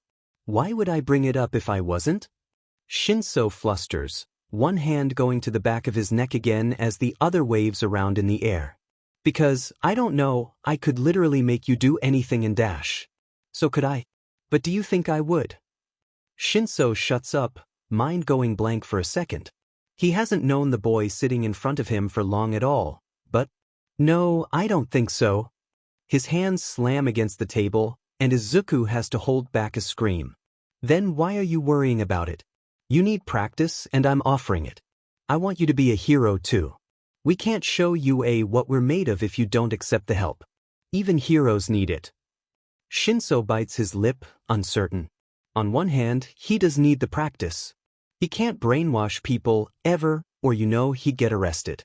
He's not close enough to his parents to even ask if they'd let him practice on them. He'd only gotten officially adopted 2 months ago, anyway, and he's not really in the mood to just throw out all his feelings into the wind. So, Practicing with Kayama seems like the best option. In return, he supposes it's only fair if he returns the offer. Fine. And you can use your quirk on me too, if you want, or something. He resigns his pitiful fight against it, and Izuku cheers loud enough that a few of the people in the cafe give them concerned looks. Oh, did you order our coffee? Why would I have ordered us coffee? You didn't send me anything. Izuku looks at his phone, brows furrowed. Huh, could have sworn I told you what coffee to get. Shinso pushes the chair back, ignoring the sound it makes as it slides across the tiles. Well, you didn't, so spit it out. Hizashi looks up from his tea as the front door opens, and their son walks in. He doesn't look sad anymore, so he's going to ignore the fact that he's been gone for 2 hours. Have fun. Hitoshi glances up from his phone, nodding silently as he starts to walk to his room. He's been quiet. He can't name a time where Hitoshi has willingly started a conversation with either of them. He gets it. The kid didn't want to be adopted, he wanted to prove his worth and fight through the foster system and make his own path to heroism, but that's not how society works. He'd known and allowed himself to get adopted, if it only meant he'd have a better chance at succeeding at UA. He doesn't consider them as family. Hizashi knows that, and he knows Shoyuta knows it too. Shoyuta promised that in time, Hitoshi would warm up. Hizashi could only cling to that promise with all the hope he had. Do you want any snacks or anything before Shoyuta and I go out? Another mute answer, as the teen vanishes into his room with the click of the door and the meow from a cat. Call us if you need anything. He yells, and doesn't get an answer, just like he expected every time he asked a question around the standoffish teen. How's he holding up? Shoyuta walks out of the bedroom, hair tied up as one of their 4 cats clings to his shoulder. If it was a happier scenario, he'd laugh and scold his husband for even letting the cat on him in the first place. This isn't a happy scenario, though. I mean, he didn't look too upset when he came back inside. Still didn't talk to me, but he nodded. I guess that's better than blatant ignorance, right? Shoyuta plucks the cat from his shoulder, letting run from his hands the second it's on the ground. He doesn't answer right away, but grabs Hizashi's hand and the car keys before starting for the door. I know he's angry about a lot of things, and that the world treated him terribly. I only hope he lets go of some of that anger, because I don't want to imagine what happens if he loses his temper. Hopefully he'll get used to us and actually talk. As much as I hate to say it, we're just going to have to wait. Hizashi sighs, tightening his grip on his husband's hand as they walk out the house door. I just wish the little dude had been able to get into heroics. He's powerful and Nizu knows that. The exams. They're not fair.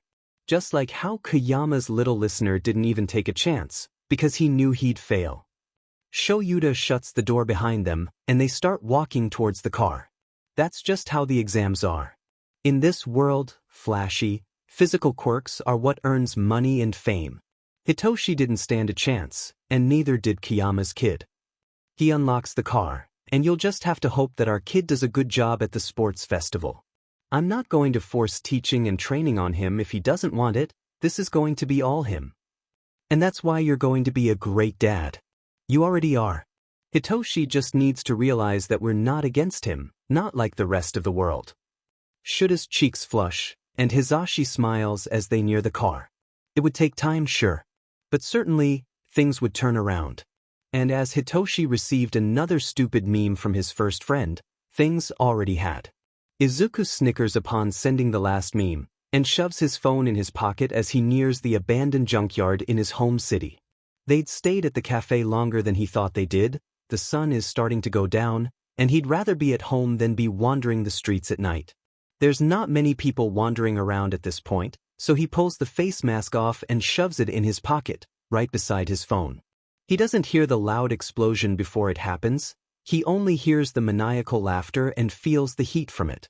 Glass shatters, cans curl in on themselves, tires explode and nails and screws fly. He flies too, flies backwards into a pile of boxes, that is. Sorry about that, hot person. The loud voice screeches, echoing in his ears as the high-pitched ringing starts to fade.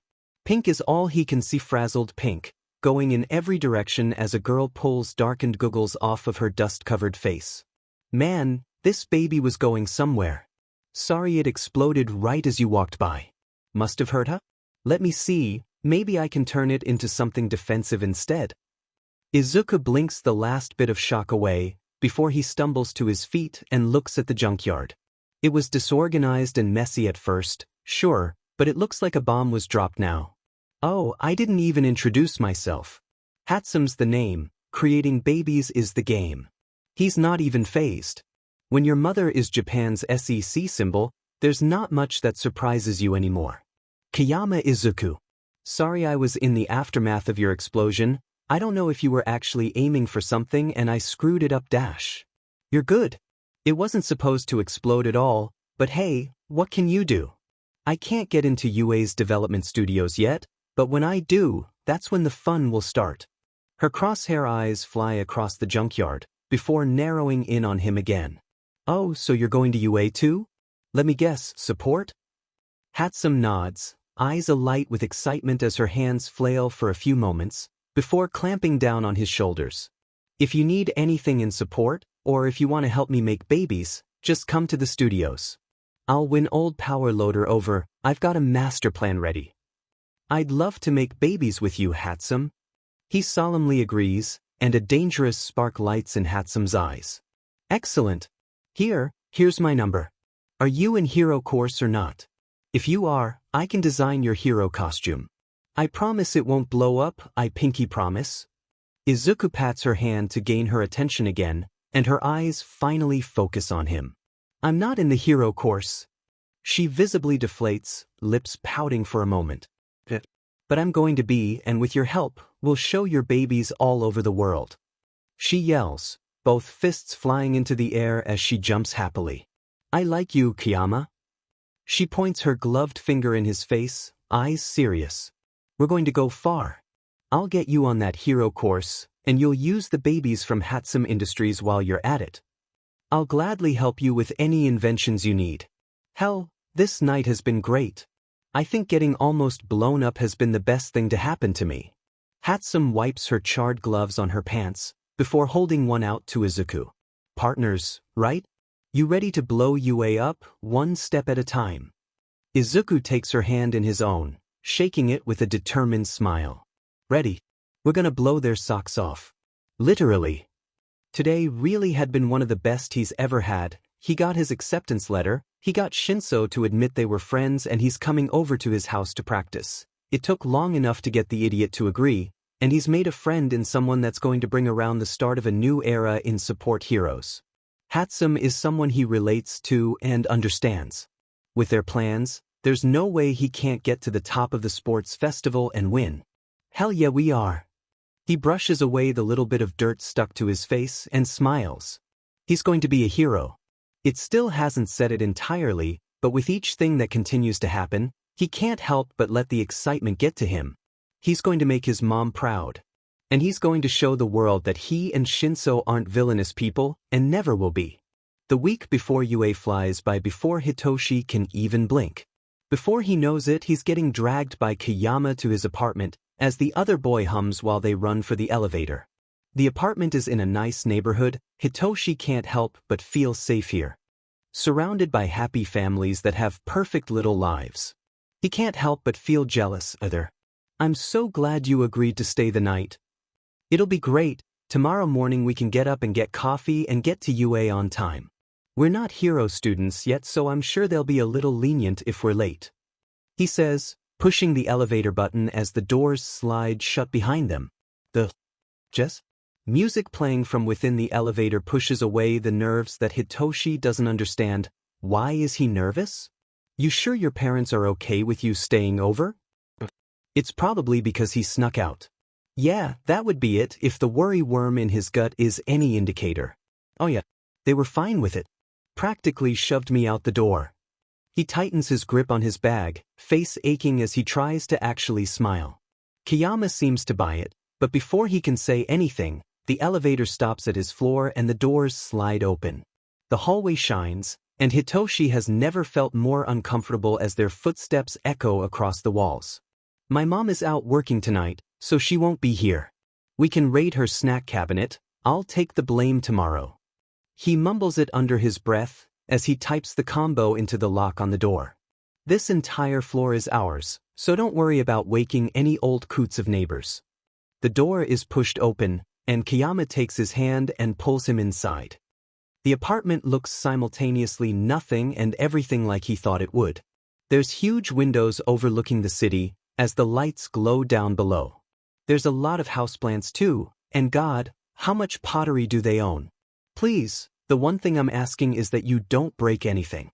My mom already cried over one like that a few weeks ago. He doesn't have the slightest idea of who Kayama's mother is, but if she's anywhere near as dramatic as her kid, he will die instead of breaking one. That he swears. So, I actually cleaned my room before you came, and I'm sorry if it seems messy, but I couldn't organize all my notebooks as fast as I wanted, so they're kinda just shoved on my desk. But I have God knows how many movies, and we can watch those, or play video games, or anything.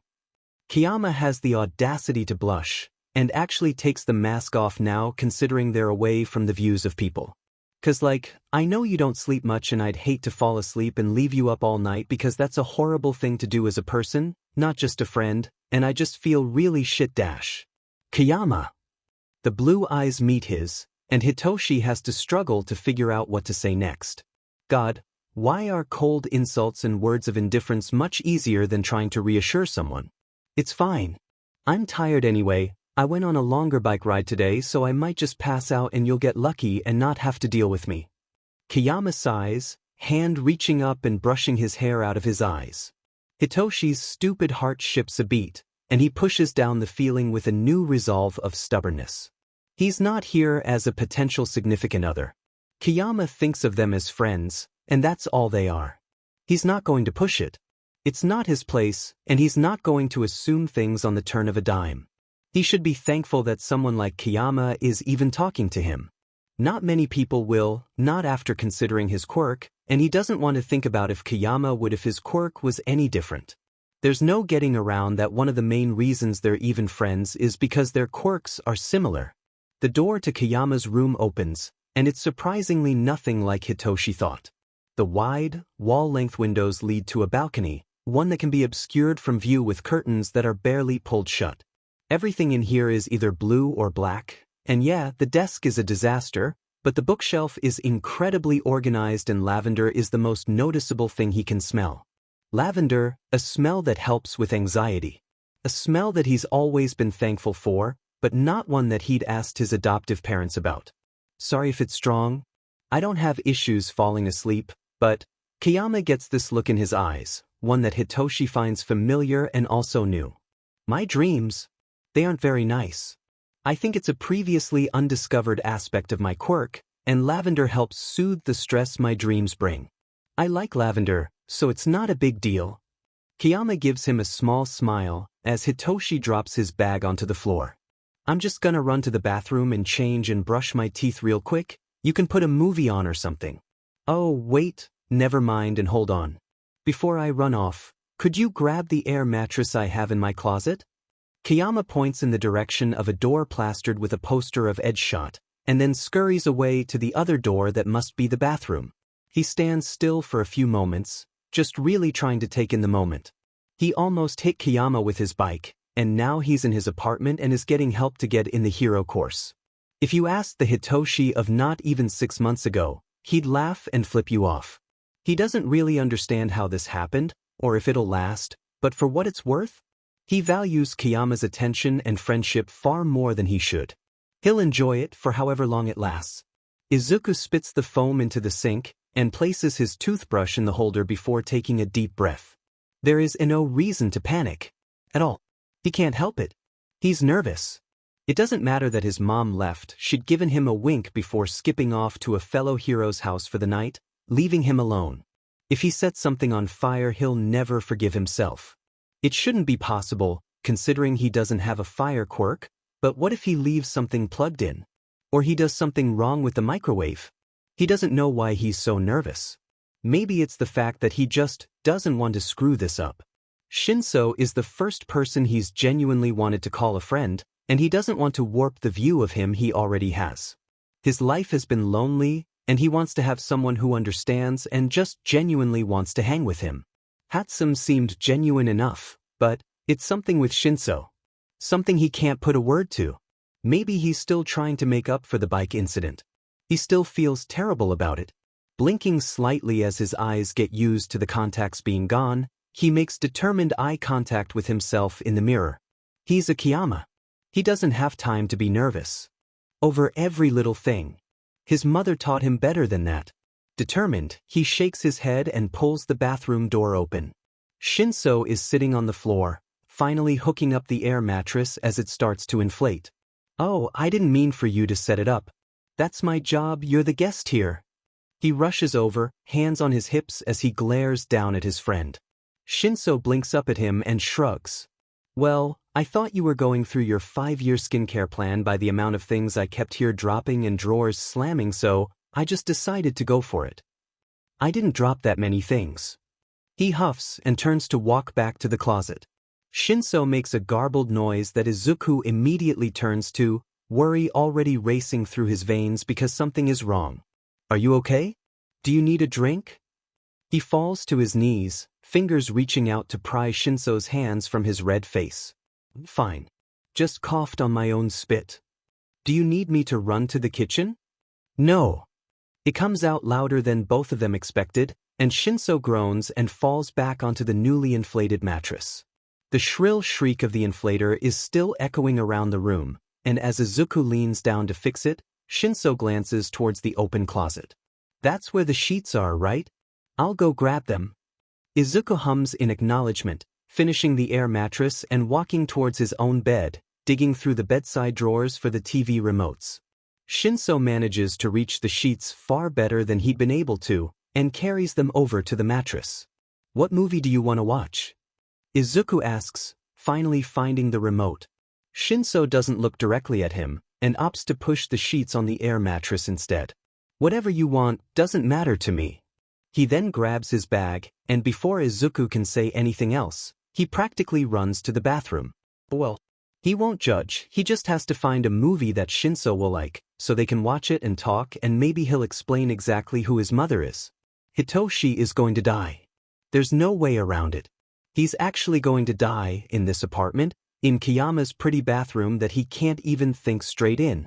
The cold atmosphere is enough to soothe his frazzled nerves a little, but everything in his body is running full speed like a runaway train and he doesn't know what to do. There's no way he's going to get an ounce of sleep tonight. Why did his friend have to wear those stupid sweatpants? Juicy being printed across Kayama's but is doing nothing for the feelings he's trying to push back into being platonic, and he is about to cry. Feelings are confusing and overrated, and he doesn't want these feelings. Of course, his stupid heart would attach itself to the one other human who's ever showed any interest in wanting to know him as a person. There's no way he can get out of this, and there's certainly no way he's going to let it ruin the rest of this little sleepover. Kayama worked his tail off planning this, and planning everything he can hold dear right now, when it comes to his training exercises to just being there. He can't ruin this, and he won't. "Get yourself together, Hitoshi." He splashes water on his face once, the cold chill forcing away the red burn of the blush. It's not doing a lot, and the blush is certainly still noticeable, but it looks more like he coughed on a potato chip lodged in his throat than had an existential crisis in his friend's bathroom. Kayama is going to be worried about him if he doesn't come out soon, and he still doesn't know how he's going to spend the rest of the night. Maybe the best thing is just not to look at his friend at all? No, that wouldn't work, because knowing Kayama, he'd overreact and think he did something oh so terribly tragic, and he wouldn't rest until he made sure that nothing he did insulted or hurt him in any way. He's just going to have to smell the roses and deal with this problem that his stupid little heart got him into, head on. He opens the door sharply, hand twisting the doorknob. The lights in the room have been lowered, and bluish fairy lights hang on the wall and illuminate equally blue eyes belonging to his friend, who's flicking through the movie titles on the screen in rapid succession. "Do you want to sleep in my bed?" is the first thing he asks, and Hitoshi almost turns around and heads right back into that bathroom. Kayama seems to realize the weight of his words, though, and through a few stammers and flailing hands, the point gets made clear that he was willing to sleep on the mattress if Hitoshi wanted. "No, it's your bed. I'll sleep on the mattress." For the last time, you're my guest, and I'll feel terrible if I kick you to practically the floor because of it. Hitoshi doesn't want to fight any longer. Kayama? The dark-haired boy looks away from the TV for a moment, eyes inquisitive. Yi-dash. Bingo. The pretty eyes fade to white, and Hitoshi ignores the uneasy feeling he gets from controlling the most powerful of things, the human mind. You're going to sleep on that bed, and let me crash on the air mattress, okay? Kayama nods, and Hitoshi releases his hold on his mind a second later. I'll never get over how cool that is. He says, eyes wide as he turns to look at his cluttered desk. He seems to think otherwise and turns back to the TV. Is this movie okay? Izuku wakes to the frantic beeping of something. With eyes blurred because of sleep and numb hands, he pats around for his phone and lifts it to his face. 3, and no alarm or messages. The beeping continues, and as he lifts his head tiredly, he glances around his dark room. Shinso is actually asleep.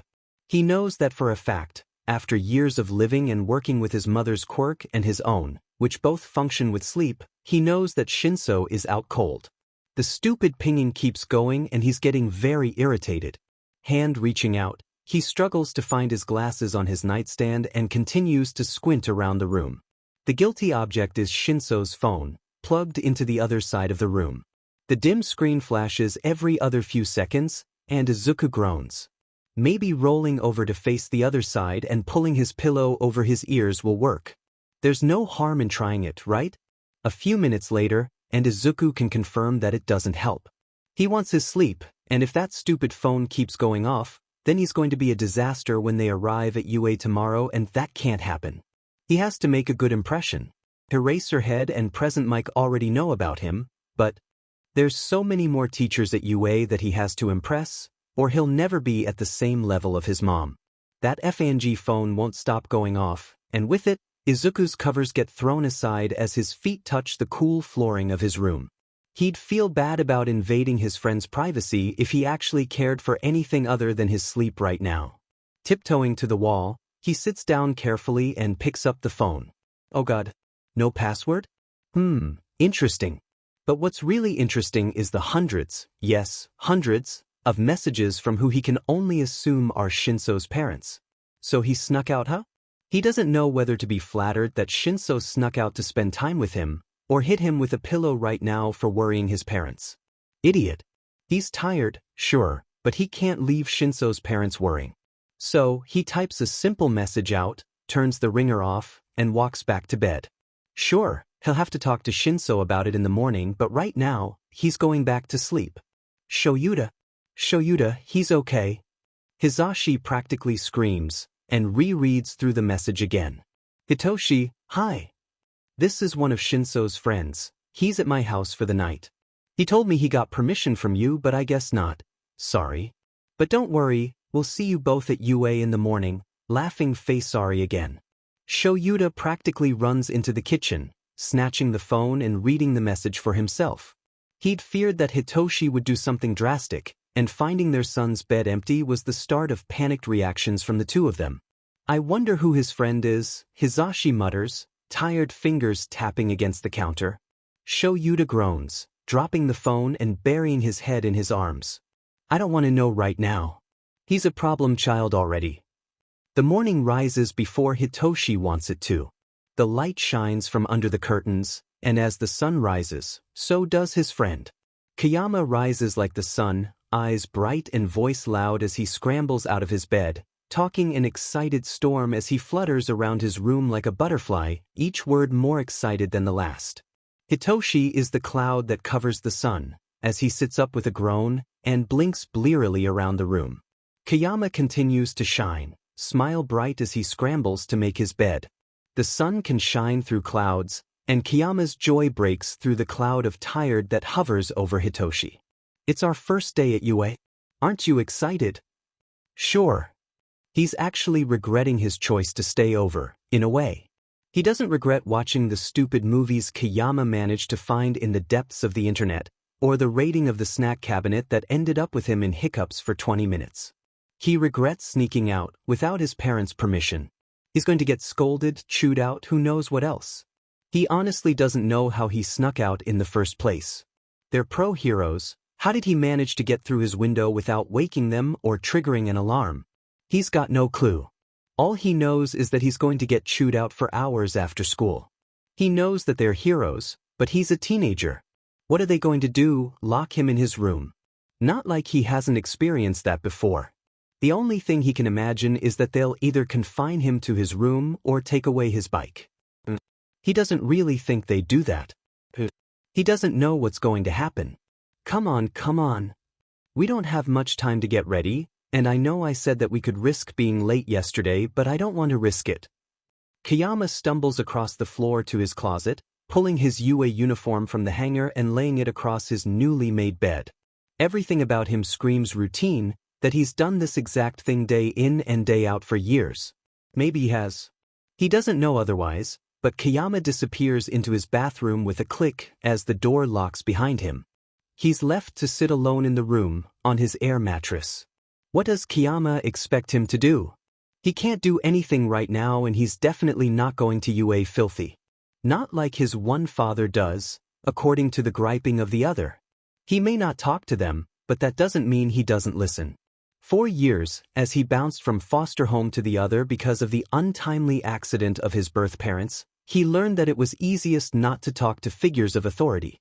They wouldn't like what he had to say, or they feared what he'd say. It's easier just to stay silent. And yeah, he knows that his parents now aren't foster parents, that he's stuck with them for good, but that doesn't mean he doesn't fear repercussion from talking anyway. Talking to adults in general scares him. And he hates that that's what he thinks, when he knows that self-defense is as easy as asking a question, but it does. And that's just how society works, and how society has treated him. He really ruined his mood for the morning, huh? Kayama pops out of the bathroom a second later, though, all smiles and hair plastered down to his forehead. It doesn't matter if he's scared of adults, or if they're scared of him. He has someone who doesn't care what his quirk is, and someone he can actually talk to without feeling angry to. Kayama knows what people think of mental quirks, and how society as a whole views them. Villain's quirk, made for evil, and a menace to society. Whatever, it doesn't matter what other people think, as long as they reach their goal. They're going to be heroes. And nothing is going to get in the way of that. Izuku pushes down the nerves, and stares up at the tall building of his dreams. The building that his mother told him about, eyes wide as she described how she taught and how big it was inside, and how she couldn't wait to teach him someday. He can't believe he's right outside of the gate. He really can't believe it. He's about to cry, honestly. Are you just going to stare, or are we actually going to get to class on time? Shinso rests a gangly arm on his shoulder, and Izuku blinks. He's forgotten how tall he's gotten. He doesn't recognize himself in the mirror sometimes, or is even able to see himself if they're not wall length. His mother keeps teasing him about it, about how he's going to look like a lamppost, but he doesn't really feel it set in until he looks at Shinso and finds he doesn't have far to look up to at all. That, and the fact that a lot of people walking by look short. He really doesn't know how to feel about it, but he doesn't have time to dwell on things like that. They're going to be late. Let's go. He grabs the fabric of Shinso's uniform, fingers brushing against the rough fabric as his feet finally break free from the invisible glue, and he starts to pull him forward as they cross the gate. He's at UA. He's a UA student. And if he's late for class, his mother will never forgive him. Language. Some equally tall student yells, but neither boy has the time to look back or respond. They're going to be late, and 1C is further down the hall than the other classes, and God, this place is nothing like he'd thought it'd be, and he really hopes he doesn't end up getting them both lost. It's a tight fit, trying to squeeze through all the chatting students who don't seem to have a care in the world. The slight differences in their uniforms deems their position in this school. They're the heroic students, and they're acting without a care in the world like the rest of the school belongs to them. There are some benefits to being tall, he guesses, because he can peek over the top of students. That doesn't mean it's easy to get through, though, and he's about to open his mouth to say something polite when Shinso beats him to it. Hey, you're clogging up the hallways. Believe it or not, this school doesn't completely revolve around you. His voice drones, and he glares down at the heads of students who turn to look at him in shock. Izuku swats his shoulder, but Shinso simply curls his lip, looks at the rest of the students, and speaks again. So move it or I'll make you. The students scatter, and Shinso drags Izuku along despite his quick yelp of protest. Are you trying to give us a terrible reputation? I'm trying to get us to class on time, Kayama. And besides, they approach the large door of 1C, and Shinso begrudgingly walks through the doorway. If you know what you want your future to hold, you can't worry about what other people think. The eyes of students fly to them in moments, and Izuku wants to hide. Nothing compares to the noise Present Mike makes though, after he looks up from his desk. Hisashi's been through some shit in his life. Finding his child missing is what he's sure gave him a few gray hairs. Sure, the message that came in the middle of the night soothed his nerves, but that didn't mean that he was suddenly okay. His anxiety still kept him up the rest of the night, but it was coupled with curiosity. Who was Hitoshi's friend? Why didn't he tell them? Would he get to meet them? All those questions were answered when his son walked through the classroom door, paired with another kid that he recognizes immediately. Oh! He watches as the two walk in, and Hitoshi grimaces upon seeing him. It's just like him and Shoyuta, back in their UA years. Shoyuta is going to die when he finds out. Kayama's little listener has stuck himself to Hitoshi like glue, and the trouble these two are going to get into. If they can find a third troublemaker, they'll be the second generation of the UA Dumbaigos. Shinso, Kayama, mind stepping out for a minute? Everyone, just sit tight, I'll take you to orientation in a minute. It can't start without me after all. Kayama's little listener has the nerve to look worried, brows furrowed as his fingers play with the edge of his uniform. Hitoshi just sniffs, and the two follow him throughout the doors and towards the quiet of the teacher's lounge. Nizu will understand if he's a little late. Hisashi may be a teacher, but he's a parent first. You could have told me you were going to a friend's house, kid. You didn't need to sneak out. He starts, and Hitoshi shuffles his foot as his hand reaches up to his neck. He doesn't answer. It's exactly what Hisashi expects. As for you, he yells and turns to his friend's kid. Little Kayama eeps, eyes going wide before Hisashi can speak his piece. Thank you for the message. I think I would have torn the city down if you hadn't sent it. Kayama relaxes, tense shoulders drooping. And then he seems to connect the dots. Wait, what do you mean you'd tear the city down? Do you two know each other? He asks, eyes switching between the two as his finger starts to point. You didn't tell him? Holy hell. Even Shoyuta would have at this point. Little Kayama turns to Hitoshi, fury sparking in his blue eyes as he points a finger to his chest. What is he talking about, Shinso? His kid groans and buries his head in his hands. He's one of my dads. He's married to Eraserhead. It's the first time he's heard Hitoshi speak in a while. Little Kayama practically short-circuits. What? Now, before you argue, we have to go to orientation. You'll have to work this out later. He says, and smiles at the unbridled fury that sparks in the blue eyes that look exactly like his dear friend's. Little Kayama must not have told Hitoshi who his mom was, either. He should let the two of them talk it through now, get their emotions out, so they don't try and kill each other for the rest of the day. There's really no fun in that though. And what kind of drama queen would he be if he doesn't bring a story to his husband? Lunch is going to be fun for all of them. The rest of the school day went wonderfully. Shinso kept giving him apologetic glances, and Izuku did nothing but throw balled-up notes at him that his friend wouldn't read. Lunch finally arrives, and with it, the pent-up emotions that he's had bottled up since present mix news break free. Don't even think about scurrying off to your parents for lunch. He hisses, and Shinso groans, banging his head against the desk. Being the last two in the classroom gave them the opportunity to talk freely, if for a moment, before they have to go to lunch. Why didn't you tell them? I could care less if you hadn't told me until we got to know each other better, but why didn't you tell your parents? They worry about you. His voice softens, and Shinso doesn't lift his head from the desk. I just didn't. I don't talk to them, okay? At all. I just don't talk to adults very much, and the point is that I didn't want to talk to them about anything. He huffs, fingers gripping the edge of the desk. I'll talk to them from now on. I'm sorry I didn't tell you my parents were pro-heroes. Well, Now Izuku feels guilty. And if he doesn't tell Shinso now, present Mike will, and he'll tell everyone at the sports festival. And how will Shinso feel if he learns it then, instead of now? Well, he sits down in the desk in front of Shinso's, turning around and facing him, placing his arms on the desk. I haven't been entirely truthful about my mama, either. She's not your run-of-the-mill woman.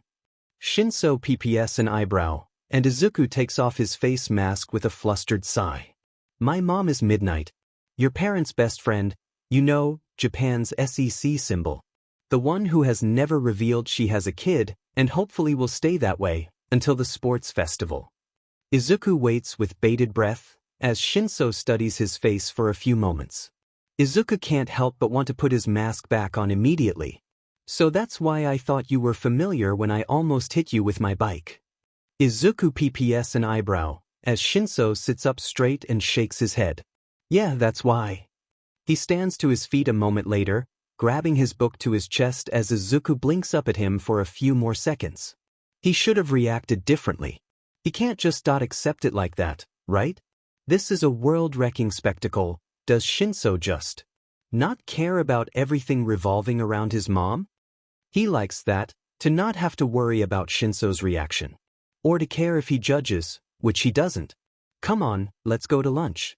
Unless you want me to march down to Midnight's classroom and tell her that you're being stupid and refusing to go get lunch?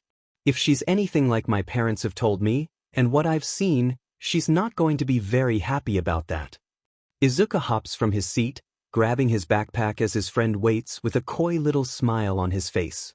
It's a look he hasn't really seen before, and one that he'd like to continue seeing. I'm coming. Just. He grabs onto Shinso's sleeve, gaze dropping to the floor. Don't tell anyone yet, okay? Warm hands move to rest on his shoulders, and before he can look up or speak further, his friend speaks before him yet again. I'd never betray your trust like that.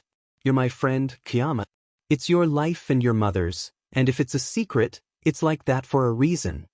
Stupid tears well up in his eyes before he can do anything about it. But I feel bad now because your dad told me. And maybe you wanted to keep that a secret too.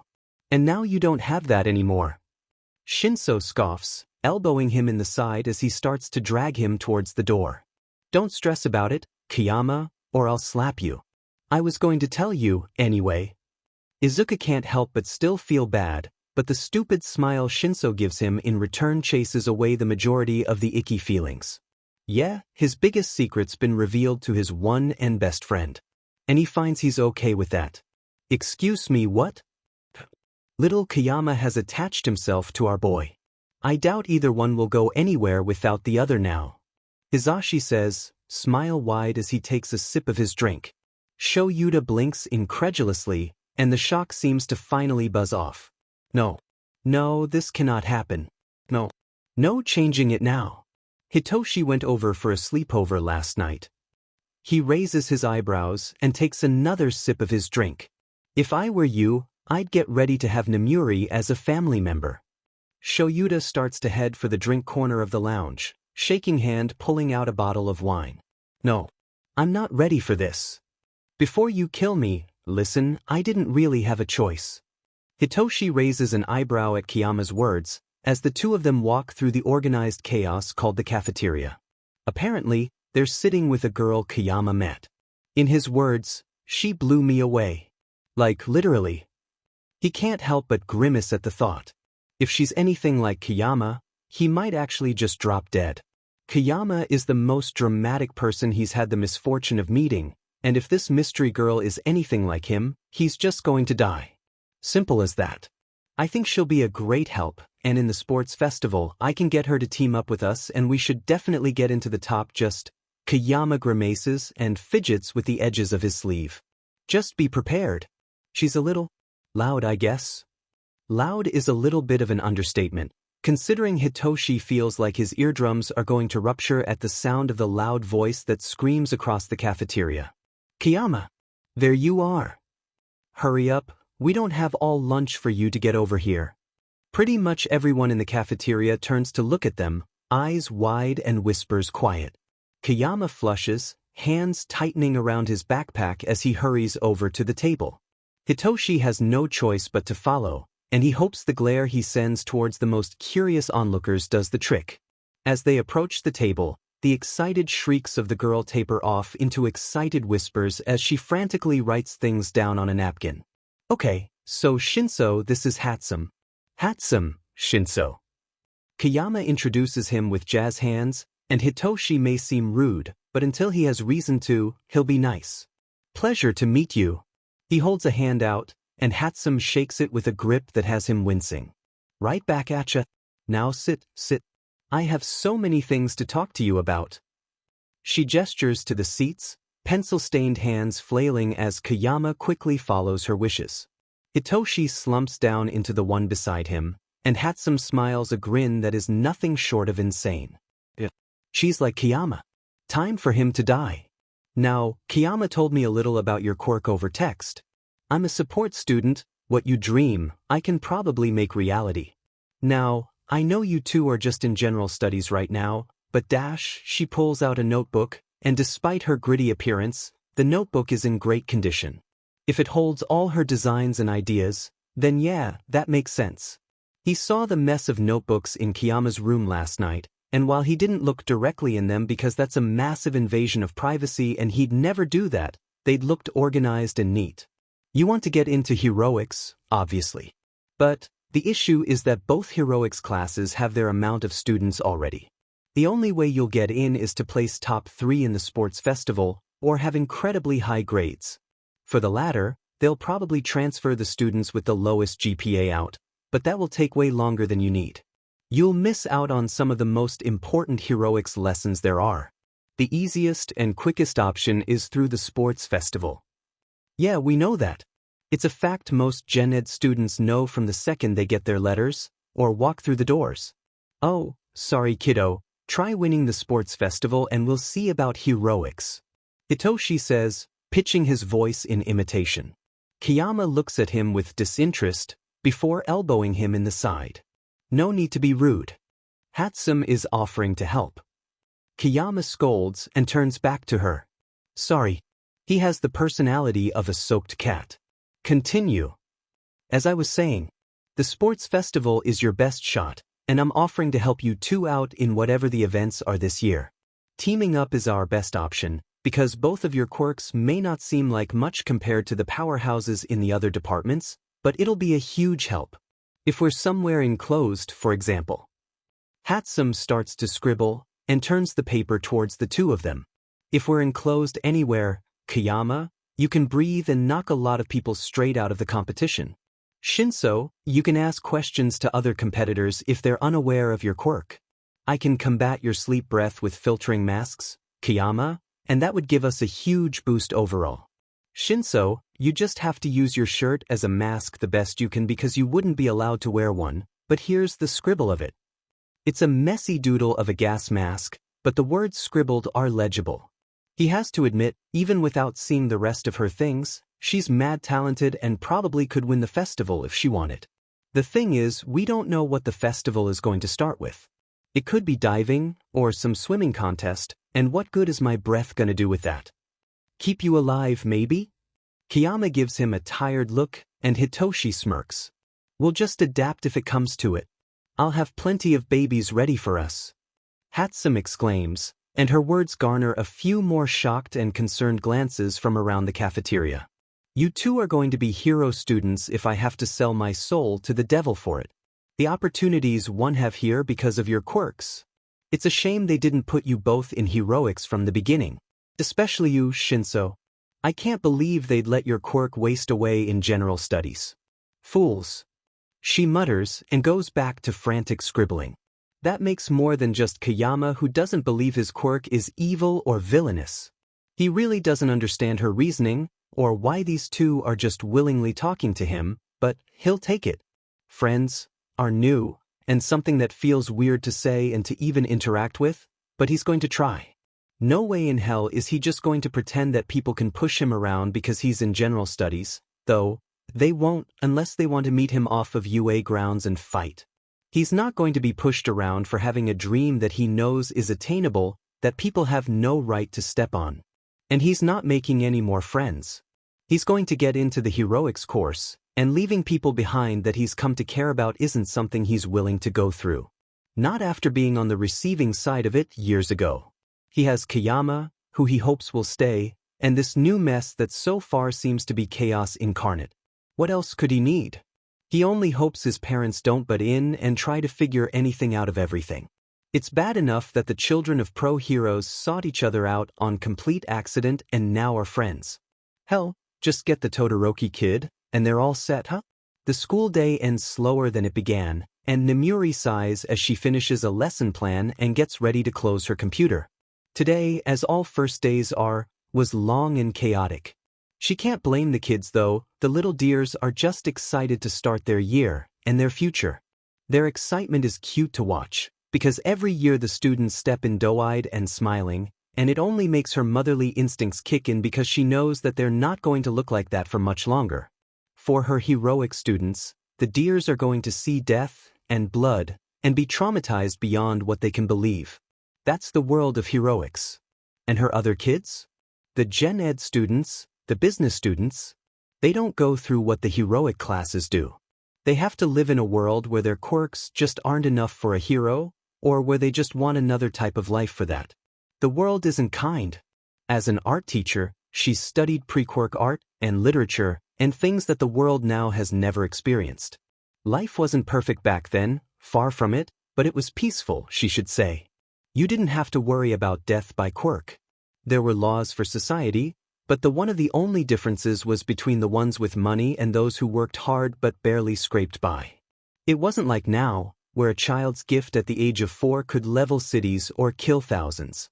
And this is the life she sometimes wishes existed, because quirk prejudice is as strong as ever. Some angels get handed the gift of no quirk, with no genetic mutation. They are the last dying species and examples of a life that no longer exists. Quirkless people should be praised, protected, and seen for the work of art they are. They aren't missing something normal. Centuries ago, they were normal. They don't have the genetic mutation that can cause chronic pain for their entire lives. They don't have things that make people brand them as villains from the start of their little lives. Enough monologuing about quirkless people, as intriguing as they are. Modern art is the class she loves to teach, because art is a beautiful skill that takes years to master. She wants to be the one to instill that love into her classes. Speaking of which, her son had been in her class today. She's wanted to teach him for years, and to finally have the chance? To finally have her kid sitting in her classroom, bright eyes peering at her from under his hair and hidden smile under his mask? She couldn't be happier. Oh, Kayama, you're not going to believe what happened today. Yamada's voice echoes throughout the lounge, bouncing off the walls and sending a few office supplies tumbling towards the ground. It's enough to make her ears ring, but she logs out of her computer and turns to her friend regardless. All Might is wincing in the corner too. Oh, poor man's ears must hurt. Something else will hurt too, when she's through with him for what he said to her baby. So, you know how you let your little listener have a sleepover yesterday? Yes. Yamada does an excited little dance, and Nemuri can see Aizawa stumble in the lounge, exhaustion painted on his features as he collapses onto one of the couches. She gets it. Putting up with those little hero brats first thing in the morning must be tiring. Okay, so maybe Shoyuda and I should have told you? Considering you told us about little Kayama months ago, but we only did this recently and well. Yamada opens his mouth to scream it, but the absolutely 100% done Aizawa beats him to it. We adopted a kid, and yours practically glued himself to him. Oh? You don't say. What's his name? Is he a good pick for my boy? And are you ready for a trip to a bar tonight? Drinks on me. She clasps her hands together, a wicked smile on her face as she stands from her chair. Yamada grins despite being cut off, throwing his hands in the air as he answers. Hitoshi, he's a bit of an a-hole like you know who. Aizawa flips him off from the couch, but I'm sure little Kayama can work around that, and hell yeah. Hold on. All Might steps forward, gaunt and gangly as he holds his hands out. What's this about kids? Right. No one told him anything, even though he's a new member of the staff. Basically all the teachers know about her kid, considering the teacher's meeting Nizu gave a week ago. Now that she thinks back, All Might wasn't there. Must have been a villain or something. Man, he must be confused out of his mind. Oh, you didn't know? My son's at this school, and apparently Aizawa and Yamada's as well. She smiles, hand going to her hip as All Might's confused frown grows worse. I understand if you didn't know. We parents like to keep our kids out of the spotlight. Don't want a villain coming after them now, do we? She turns, digging through her purse and sending God knows what flying. I keep a picture of my kiddo in my wallet, so if I'm ever murked on the street in broad daylight, they know that they need to look for someone. She pulls out her wallet, nails shifting through the folds until she pulls the most recent picture out. Here he is, my little pride and joy. She hands the man the picture and watches in silent delight as the recognition sparks in his eyes. He pales. It takes everything in her not to laugh. That's not very heroic of her, anyway. Even if the oh shit look is an entirely new one on the #1 hero and she loves to see it. He's in general education right now, but he's got something big planned for the sports festival. Who knows, maybe you should keep an eye on him. His quirk isn't bold or flashy, but it's pretty much like mine. Some could call it weak, some could call it strong. What I'm getting at is that he's gonna make a boom in the sports festival. I'm so proud of him. She holds out a hand for the picture, and All Might practically shoves it back in her hands. Our kiddo is in Gen Ed, but only because he failed the heroics exam. Yamada's tone sombers as he leans against one of the desks, but if he's been roped up with Kayama's little listener, well, I can't imagine what's going to happen. Aizawa looks up from the couch, ragged hair mussed and eyes tired. All I know is that it's going to be hell this year. I'm making your pockets hurt, Kayama, so get your brat and drop him off at home so we can go to a bar or something. I need to increase the speed I get liver failure. School goes well, all things considered. Hatsum has to be told about their parentage if she wants to help win the sports festival. She takes the news rather calmly. She doesn't care about most pro-heroes, so with the promise of being guinea pigs for her inventions, their secret is kept safe. Besides, no one seems to connect the dots between Izuku and his mother, or anything of Eraserhead and present mix relationship or Shinso, so yeah, things are okay right now. General studies are okay so far. Present Mike is a good English teacher, and his mom's lessons are always fun. But neither boy can deny the longing they feel for the hero course, at the whispers of All Might teaching classes and interacting with students. Of actually getting lessons, or actually being heroic students. Izuku feels the pull, the want to make himself known and earn his spot in the hero course, but he has to push it aside for now. As a backup plan, he has to make sure his grades are as high as they get, and it's hard. Hatsum has also made it very clear that she expects the both of them to eat lunch with her every day, and poor Shinso gets dragged along without his consent. It's sad that he isn't able to get away from Hatsum's iron grip. Hey hoes. The boy in question sits down at the table, lunch tray slamming down as he crashes into the seat, tucking his stupidly long legs under the table. Hey there, giraffe boy. Hatsum doesn't look up from the notebook she's doodling in, a random hunk of metal beside her. It's out of place at the lunch table, but since they're pretty far from the rest of the happy, cheerful cafeteria, no one seems to spare them a second glance. It's for that reason that Izuku disregards his mask, leaving it on the table beside him. Look, just because my mom acts like one doesn't mean I am. He sniffs, nose upturned as Shinso rolls his eyes and starts to pick at his food. Like mother, like son. You just haven't hit that moment yet when your true colors show. I'm not going to have that moment, thank you. He shivers, thinking of himself doing anything near to what his mother does. She's badass and she knows it, but he definitely couldn't show that much skin or bear the thought of people using pictures and videos to do, you know. That is not something I want to do. Ever. Without another word or teasing protest, Shinso pushes away his tray, and his head drops to his arms. The thump disturbs Hatsum's doodling, but before she can squawk her protest, Izuku frowns.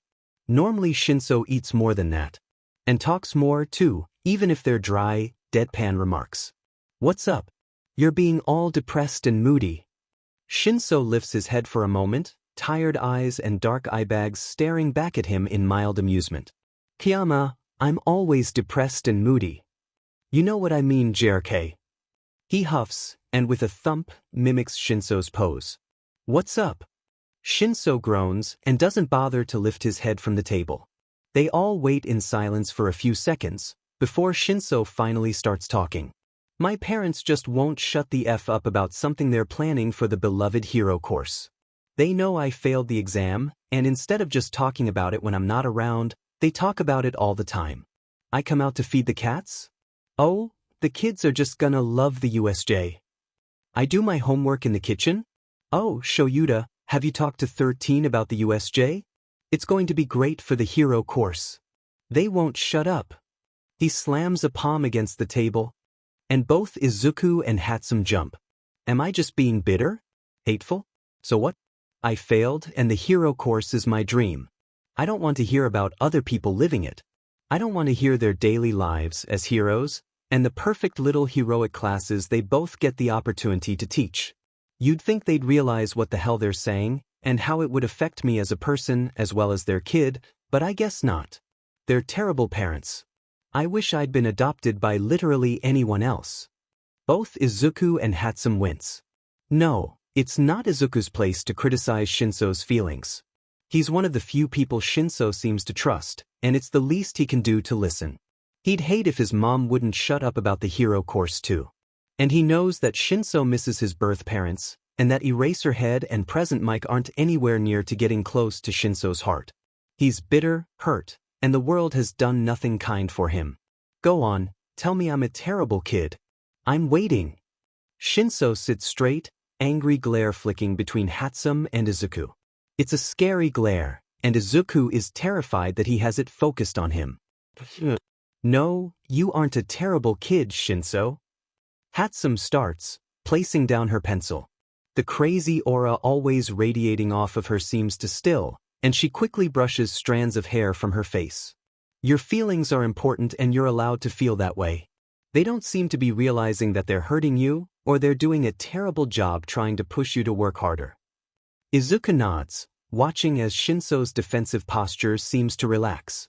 Like a cat, his angry, uptight posture drops back down as a cat's hair would. You're allowed to not like them. You don't have to be the perfect kid, and you can wish for different parents if you want. He starts, and Hatsum nods from across the table. He hopes he's able to de-escalate the situation, so no other curious kids peer from their tables at them. I know you don't want to hear this, but maybe try and talk to them about it. They won't get better unless you explain. Communication is key in many relationships. He holds a finger up, and Shinso rolls his eyes. Little hard to do that when my quirk can control you as soon as you answer a question. Your dad is dash, Izuku lowers his voice. Eraserhead. He can erase your quirk in half a hot second. And Mike has a voice quirk too. You just need to SCK it up and talk to them about it. No. Then suffer, I don't care. He shrugs and turns back to Hatsum. He really does. He wants the relationship between them to improve, but sometimes that's just not how life works. Can I come over if things go bad when I try and talk? Izuku winks at Hatsum, who gives a coy little smile. Got him. Hook, line, and sinker. Sure. You'll get to meet my mom too. She might suffocate you on accident, but hey, she's done a good job at not having that happen again. Kayama, I'm not sure if you're joking or not, and it's really messing me up because considering who your mother dearest is, I can see it happening. Izuku doesn't get to answer, because an alarm starts to blare, and voices chime over the intercom of a level 3 security breach. It's all quiet and still for seconds, and then all hell breaks loose. Students start to yell, voices clamoring over each other as chairs get pushed back, people tripping over them and their own feet as they struggle to get through the halls. Should we follow them or? Hatsum looks between the two of them and then outside. I don't see anything dangerous or any world-class villains, and no teachers are running in here to help us evacuate. Should we sit tight? Izuku checks his phone, fingers quickly typing in his password as he struggles to get to messages. Nothing from his mom, telling him to evacuate, so? I guess we just sit tight? I'm sure things will be fine as long as we all stay right. He turns, only to find Shinso's chair empty and lilac hair disappearing into the crowd. Shinso, Get back over here. He yells, and the long legs of his friend carry him further away as Shinso completely ignores him. He doesn't really have a choice but to follow. He's curious as to what's going on too, and if it is bad, maybe he can help. Well, he definitely needs to go, because if Shinso finds a Hero Corps student, words are going to fly and they're not going to be pretty. Not with how bad of a mood his purple-haired friend is in. I gotta go with him. He'll antagonize another hero student if he sees them.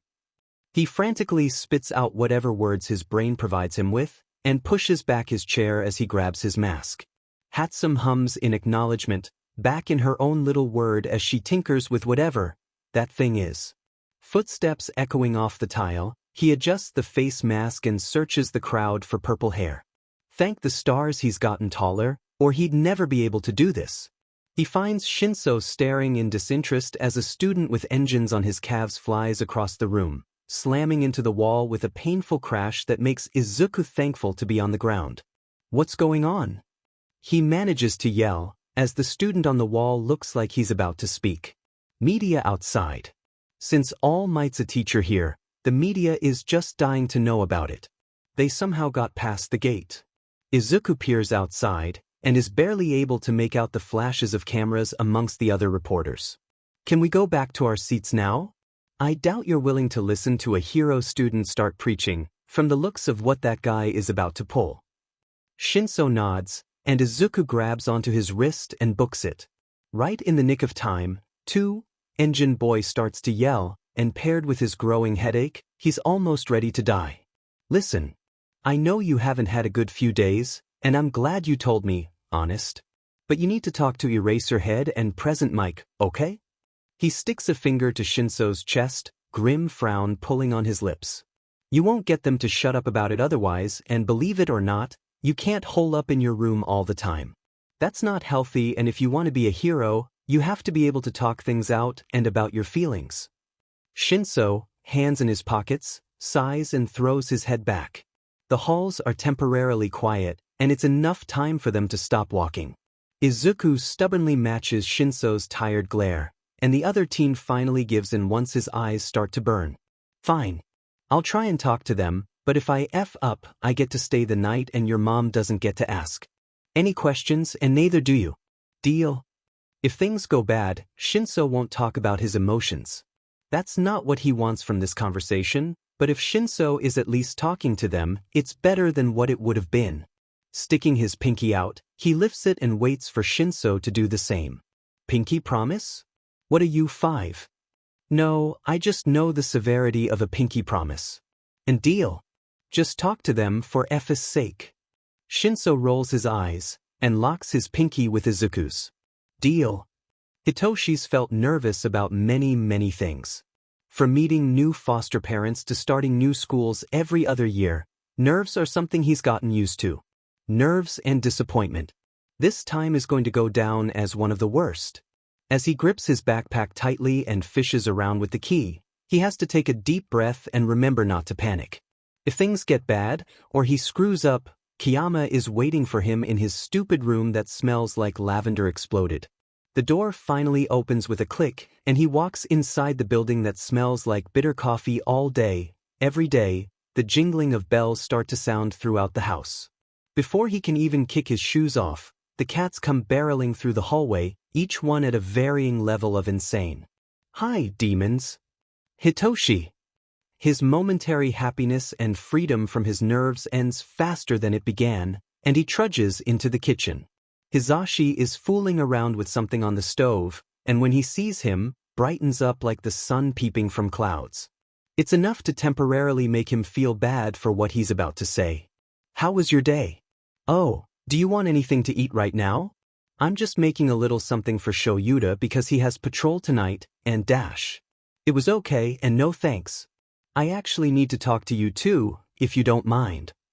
Hizashi's smiley mood goes serious in seconds, and he pushes aside what he was messing with as he turns to focus all attention on him. Yeah, sure, of course I don't mind.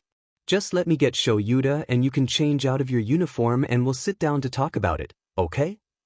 He nods and continues to walk to his bedroom. Once his door is safely shut behind him and he started to walk to the closet, his phone chooses to chime. Kayama, did you talk to them yet? Of course he'd asked that right off the bat.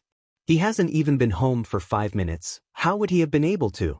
Shinso, I cried, they cried, and they promised to never ever talk about the heroics class around me ever again because they don't want to hurt my feelings and make me feel like I'm not worth anything. Kayama, wait really? Shinso, no dummy, I haven't even been home 5 minutes. I just told them I want to talk. Make sure your apartment door is unlocked because I'm gonna be zooming over there like I have a speed quirk. Kayama is typing. He doesn't wait to see his answer, and instead opts for pulling out random pieces of clothing from his closet. He just needs something to sleep in, so a simple t-shirt and sweatpants will do. Just stuff that into his backpack, and he'll be ready to go. Stealing his nerves, and begging that the vomit doesn't try and make an appearance, he swings the bag over his shoulder and walks back out into the hallway. He can hear his parents' voices from inside their bedroom, so if he hurries, like really hurries, he can drop his bag off by the front door and then walk into the living room to wait. He doesn't know how this is going to go, and his mind doesn't do him any favors. But he's angry, and he's tired of hearing things that he can't reach yet, and he's tired of trying to stay quiet around the house. He's going to speak his FNG mind. And then he's going to run to the apartment of one of the only people he can call his friend. Yeah, things are going to go great. Absolutely great. What did you want to talk about? Hisashi starts the conversation, hands cupping a mug as Shoyuta flops down on the couch beside him. The tension in the room rises, and Hitoshi stares down at the swirls in the rug. He doesn't know how to start this. Fingers clenching around the hem of his shirt, he takes a shaky breath, and instead of starting the conversation like a normal person would, he says whatever word vomit comes to his head first. I just want to know if you two could shut up about the hero courses for once. Just asking because you know, I failed the exam and I'm not where I want to be. It just is but to come out of my room and hear you two blabbering about what you have planned for the precious little hero students when I didn't make the cut to be one. The words come out nonchalant, and he's quite surprised that they didn't come out as a yell. Considering how bad his day's been, and how his mood has only festered and gotten worse, he's surprised he didn't scream it. His parents look equally surprised, although theirs is for an entirely different reason. He doesn't stop talking, he won't get the nerve to ever do this again, so might as well get it all out in the open, right? Like, I get it. The hero students are going to the USJ. They're gonna get to do everything I've ever dreamed of while I rot away in general studies. I don't get everything I want, nor should I get that.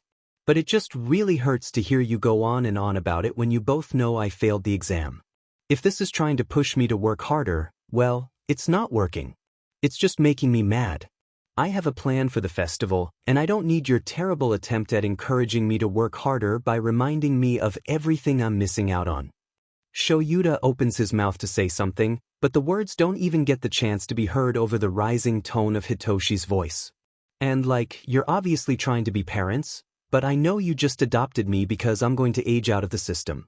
Teens aren't adults, you can't just leave us be. I have feelings too, and just because I don't talk to you about them doesn't mean that I don't have them. I just hate talking to adults in particular, and this has been a long time coming, but I just can't take this anymore if you won't make a conscious effort. Sure, I'm preaching to the effing choir here, but I wanted this to be different. I wanted you to make an effort to talk to me and engage with me so I would talk to you. I wanted you to try harder. Hypocritical because I haven't talked to you much at all, but I just wanted someone to actually try to make me see the promise of it. No adult talks to me without criticizing or wanting something from me. I haven't had adults who just talk to me for the sake of doing it. I'm not used to this. That's why I wanted you to convince me otherwise. Hitoshi dash. It's not like foster parents. You actually adopted me and you want me to consider myself your son. Well, newsflash, that's not happening anytime soon. His heart hurts. His dead parents probably wouldn't like how he was talking. He can barely remember his mother's voice, but he can imagine it would be slightly disappointed if she could hear what he was saying. His dad would ruffle his hair and take him to get some fresh air to calm down. Neither of them are here, and neither of those things will happen. It's just him, in the living room, with two people who want to care for him but do a terrible job. He should be ashamed of himself for what he said, because half of it is his own fault, like everything else. Hitoshi. He looks up from the carpet and barely manages to pull his fingers away from his shirt. Little crescent moons decorate his palms, and he realizes he did that through his shirt. Hitoshi, I'm glad you decided to talk to us about this. I didn't know talking about it made you upset, and I should've. This won't happen again. This isn't a business meeting. I'm your kid? Act like it.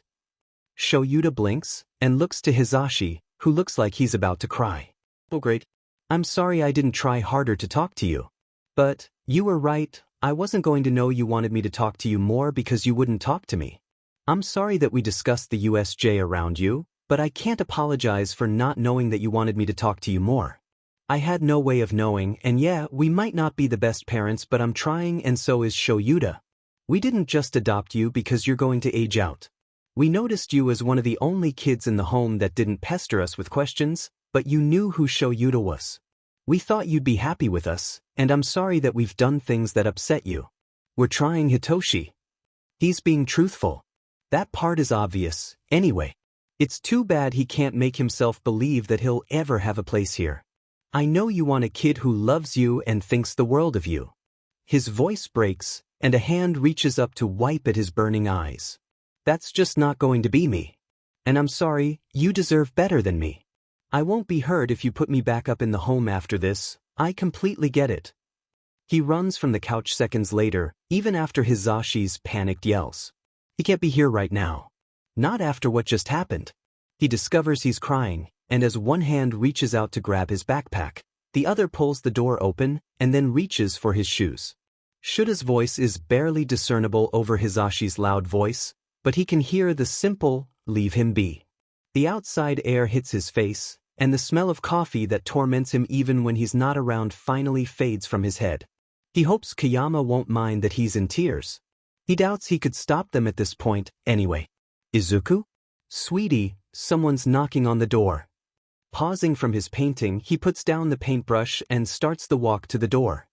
His mom is in the middle of making dinner, messing around with who knows what, if the clanging from the kitchen is any hint. The paint will come off the doorknob, so he doesn't hesitate in swinging it open. He's half hoping it's not who he thinks it is, and that his talk with his parents went well, but he knows Shinso better than that. Hey! He greets, and from the look on Shinso's face, immediately knows things didn't go well. He pinky promised that he wouldn't ask, so the only thing he can do is let Shinso in, and shut the door behind him. Sorry that I'm covered in paint, I'm trying to follow a really old pre-quirk instruction video, but painting trees is harder than I thought. There are far too many happy accidents on my canvas. It's fine. Thanks for letting me come over. Shinso kicks off his shoes, and carefully scoots them over to the wall. Izuku feels terrible just by looking at Shinso. He can't be sure if it's because of the dried tear stains, or the red-rimmed eyes, or the fact that Shinso just looks sad and there's nothing he can do about it. Hey! He places a hand on his shoulder, and watches as the wary lilac gaze trains on him. You can come over whenever you need to, no matter the situation, okay? And I'll never ask questions. Think of this as a safe place, okay? Shinso barely manages a nod, and starts to sniff. He's crying again, and Izuku doesn't know how to handle other people crying. So, he brings up a person who's seen him cry hundreds of times. Come on, you want to meet my mom? He gets a nod in return, and Izuku starts to walk through the apartment. She's making dinner, I think. Either that or she's waging war against something in there with pots and pans. Nemuri looks up as the two of them walk in, and smiles brighter than any smile the two have seen in days. Hi boys. You must be Shinso. You can just call me by my hero name, if you'd like, since it's probably going to be difficult because you already call my boy Kayama. Whatever you'd like me to call you is fine by me. He says, and Nemuri drops one of the dish towels and walks towards the two, before stopping in front of him. Is it okay if I hug you? You just look like you need it, sweetie. Izuku sees the conflict waging war in Shinso's eyes. From what he'd guess, Eraserhead is not a hugger. Present Mike probably won't give them to Shinso either, from fear of being rejected, so he doesn't offer. Who knows how long it's been since he's gotten an actual hug. Sure, I guess. Nemuri acts immediately, pulling him into a hug. Shinso's frozen at first, posture stiff and hands rigid, but within a few moments his hands drop and he carefully hugs back. Izuku can only watch, the worry that's pricked him since Shinso went home lessening the tiniest bit. He doesn't want to see his friend sad, and if he can do anything to help him, he will. Now, I'm going to finish dinner and then I have to go to my agency and do some paperwork for UA.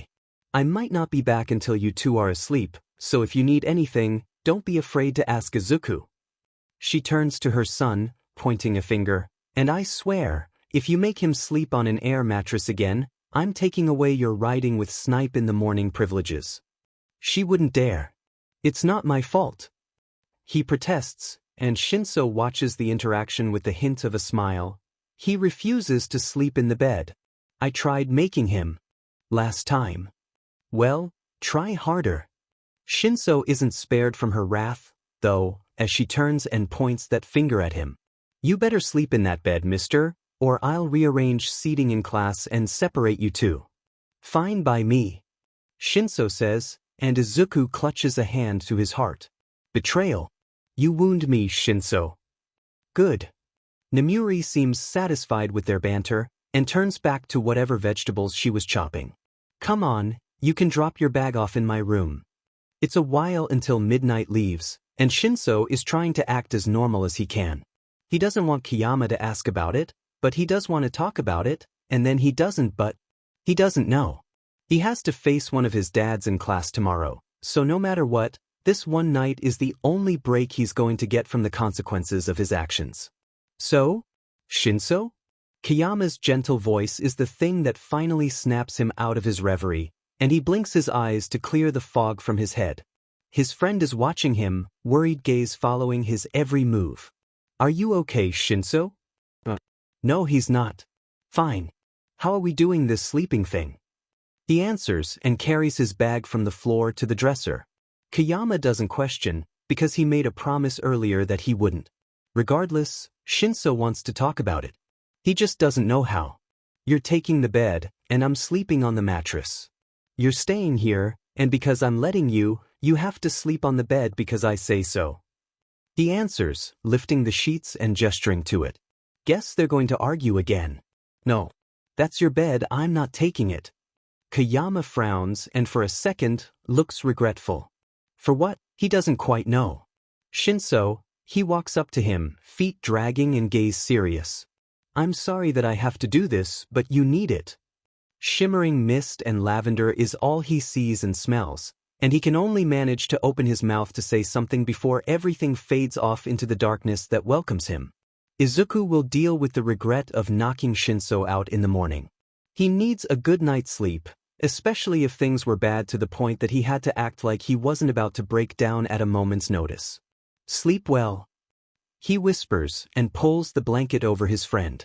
Shinso doesn't even stir. The rise and fall of his chest is the only movement coming from him. He needs the rest. Tomorrow isn't going to be fun for either of them, but they're just going to have to push forward. Izuku's just going to have to be beside him as a pillar of support for whatever the next day holds. He can only hope it's not anything that breaks him further. Waking up is the first part of his many problems, because phew, does he have a ton. No matter where he goes or what he does, they never really seem to all go away. Surprisingly, though, when he manages to sit up and sleepily glance around the room, he feels like the problems have given him a break today.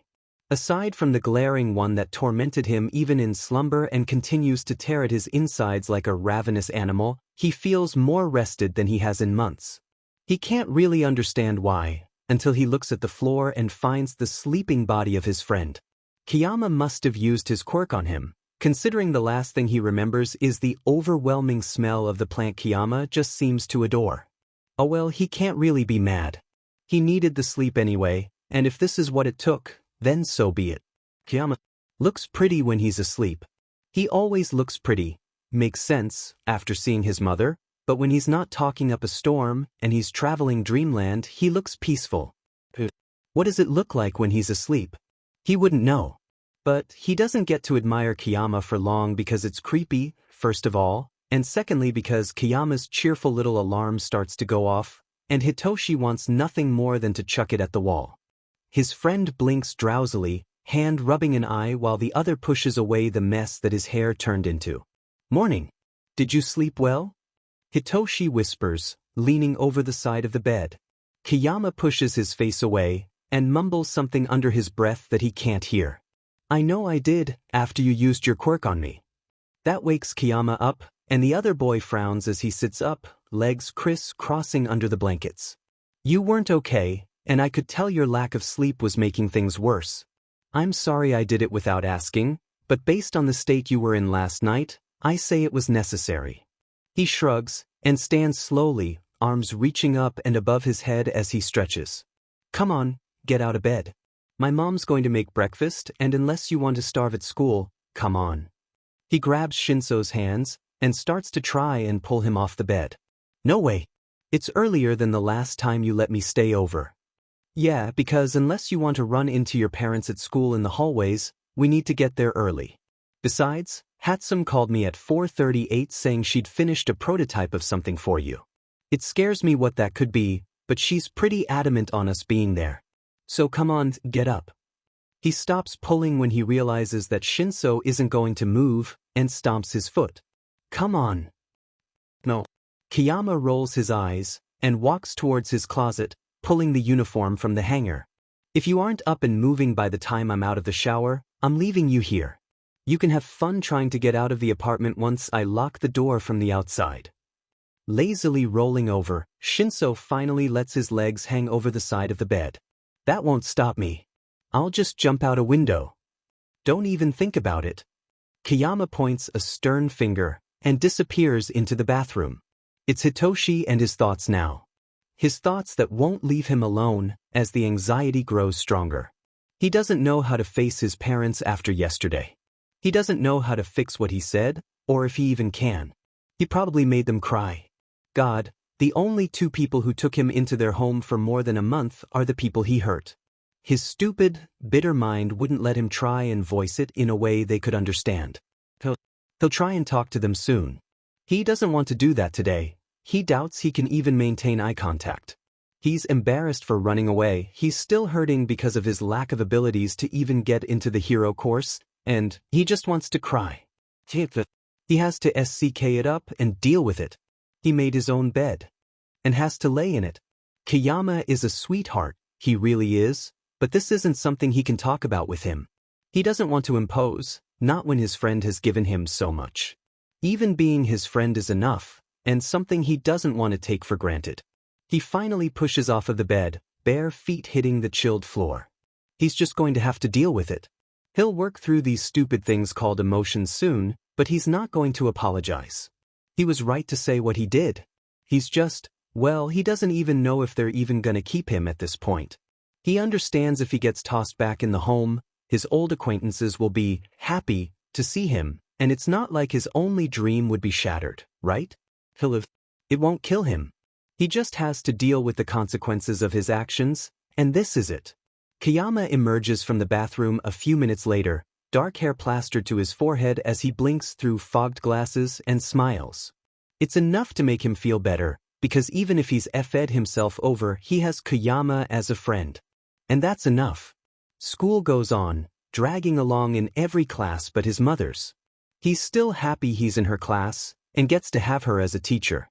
It's weird to call her by her hero name instead of mom, but he's just happy to have her as a teacher at all. He's still worried about Shinso, though. He looks better, sure, and is acting like himself again, but there's a look in his eyes that Izuku knows means trouble. That he's not telling him everything. And it's not like he's entitled to know everything about his friend, because he's not, but he still worries because Shinso's life is far from perfect and all he wants is to make sure the only dream his friend is still holding on to becomes reality. Anything related to that train of thought, though, ends when Present Mike bursts into their classroom, sending the door slamming against the wall as he runs to midnight. All Izuku can hear is attack, and that's enough. Present Mike turns and gives one worried glance towards the only kid in the class he has a connection to, and follows Midnight out through the classroom and down the halls. Izuku turns, and his heart cracks a little further because Shinso looks as pale as a sheet, and he's trembling like a leaf, and Izuku is barely standing when Shinso slumps forward, head slamming against the desk and silencing the panicked whispers of the rest of the class. It's quiet for a few seconds, before mouths open and some students start to cry while others dig for their phones, checking news, calling family members, anything. He has to stop this before it explodes, and becomes uncontrollable and a mess of emotional teenagers who don't have quirks suited to defend themselves. Oh, and no panicking. No panicking, okay? He barely manages to yell, and with a shaking finger, points to the door. One of you, go lock that and make sure to use the security locks. We're going to be fine. The attack is just at the USJ, we're going to be okay. Shinso isn't. A girl wails, and Izuku tries not to cry in frustration. Yes, he knows that, it's obvious, but the best thing to do right now is keep everyone calm. Panic leads to mass hysteria, and mass hysteria leads to the worst-case scenarios, and those stupid windows that show how high up they are don't help in the slightest. Who designed this place? He's going to have a nice little chat with them because design-wise, this is terrible, and do they really think they're just invincible? Glass is so easy to break, what the hell? I know he isn't, but he's not hurt. He just fainted. No villains are going to come for us, we aren't heroic students, but that doesn't mean we can't keep our cool and act like them. We're going to be fine, but not if you all start to wail and panic. That didn't sound inspiring at all, and he knows it. He tried, though, and that's all he can do as he runs to Shinso's desk, coming to a stop and carefully pushing away lilac strands of hair. He can already see where a bruise is going to form, and where his forehead is starting to swell. He's not suffering. His mind isn't tormenting him, and despite the terror that induced it, he looks peaceful from what he can see. He's never seen him like that in the waking world, and that makes him sadder than most other things this universe has thrown at him. I need water. Does anyone in here have a water bottle, or anything? He's going to have a terrible bruise and swelling when he wakes up, and the best thing to do is keep that down. He asks, and in the momentary pause, his brain runs wild. Mom's going to the USA, villains are attacking, Mom could get hurt, Mom could die, Eraserhead is at the USJ, Eraserhead could be dead, oh my god, what will Shinso do if Eraserhead is dead? What will Mom do, are the Hero Corps students okay, is the school going to be attacked, why can't I be there? I could help. Why didn't I take the recommendation exam, I could be saving lives, but I'm stuck here instead and people might die and… Kayama? Here, I have a water bottle. One of his classmates holds out a container, and Izuku stops the thoughts running in his head. He's going to puke. It's going to have to be after he tries to wake up Shinso, though, because he can't handle all this by himself and Shinso is the most mature out of all them, honestly. Thanks. His voice sounds scratchy and he feels like he's going to choke, but he takes the water and pours it on his fingers, before flicking it in the direction of his friend. Shinso stirs the slightest bit, so he does it again and again, until Shinso finally moves, fogged eyes glancing around the classroom. Hey! Shinso's gaze meets his, and Izuku can't stop the stupid tears that well up in his eyes despite his attempt at holding them back. He shouldn't be crying. He doesn't have anything to cry about. Never do that again, okay?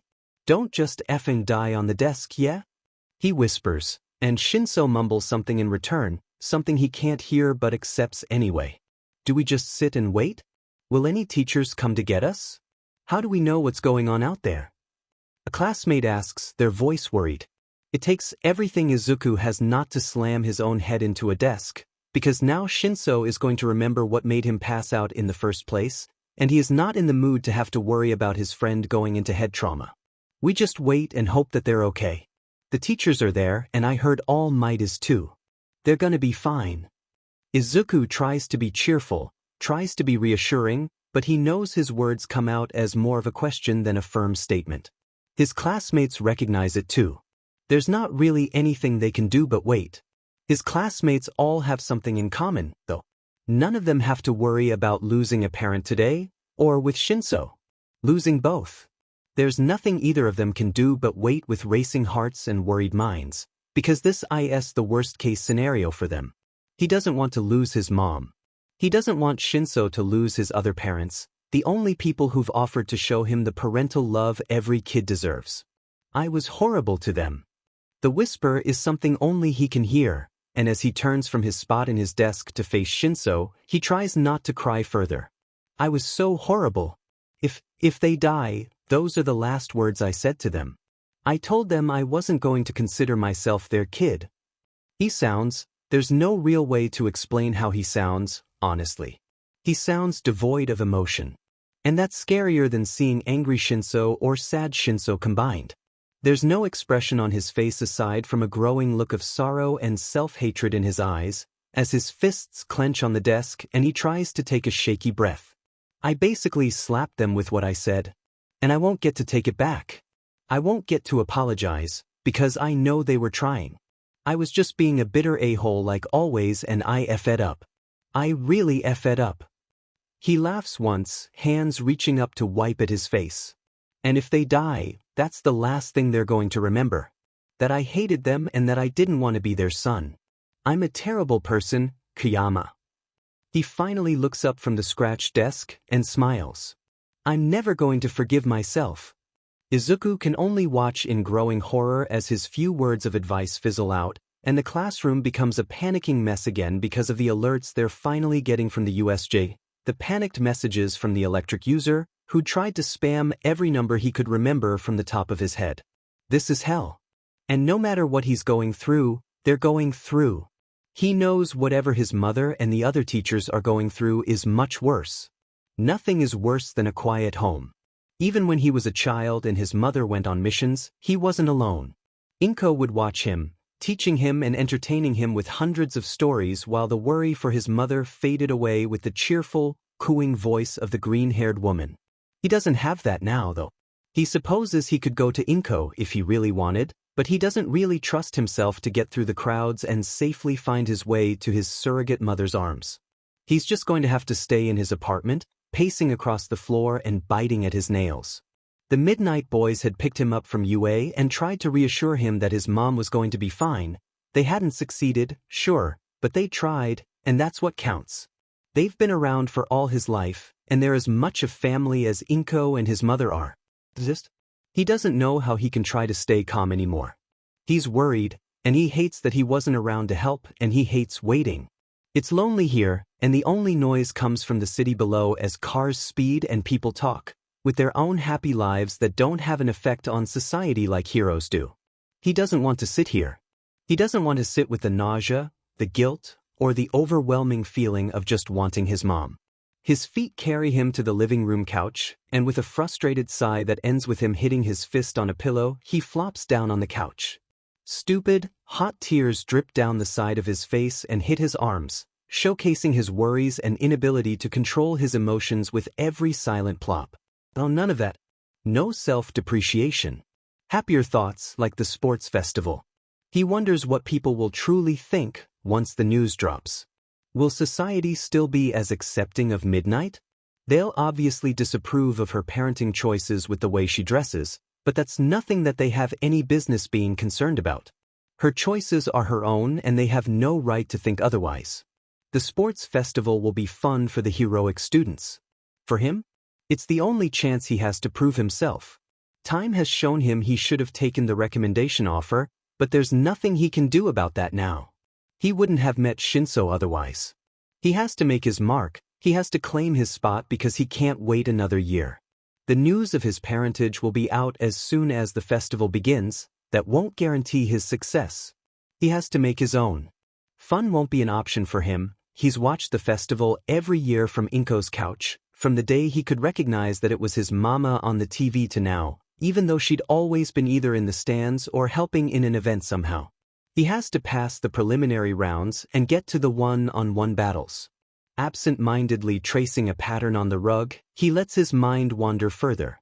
If he gets into heroics, which class should he hope for? Katsuki is in one, so that might not be the best one to look into.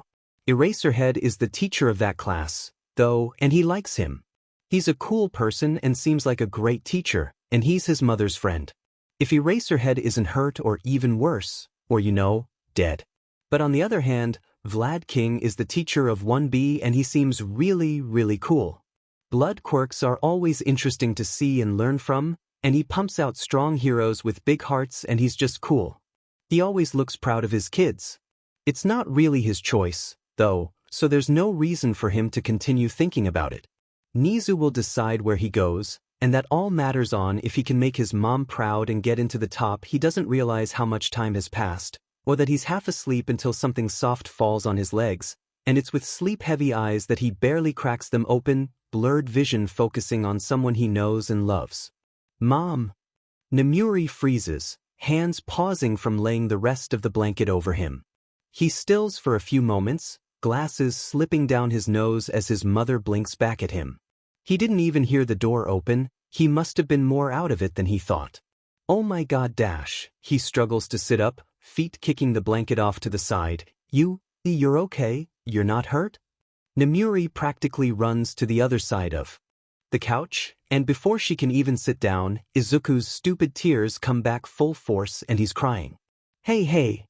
Bruised hands reach out to cup his face, and she carefully wipes away a tear. I'm okay. I'm so sorry I couldn't get home earlier. Things, they were bad.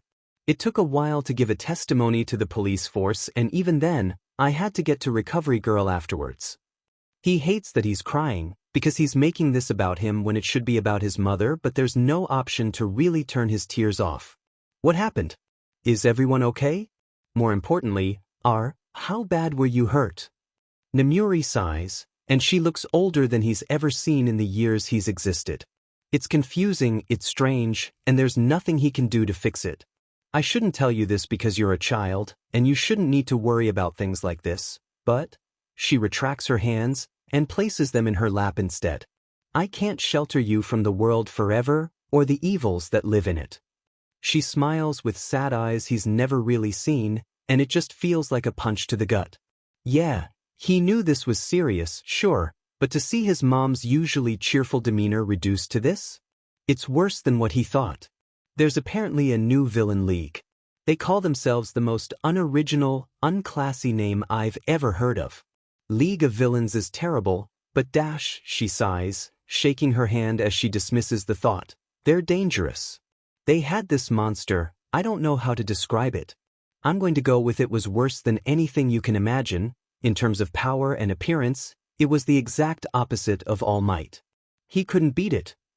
He knows his mouth drops, but he can't be bothered to shut it right now.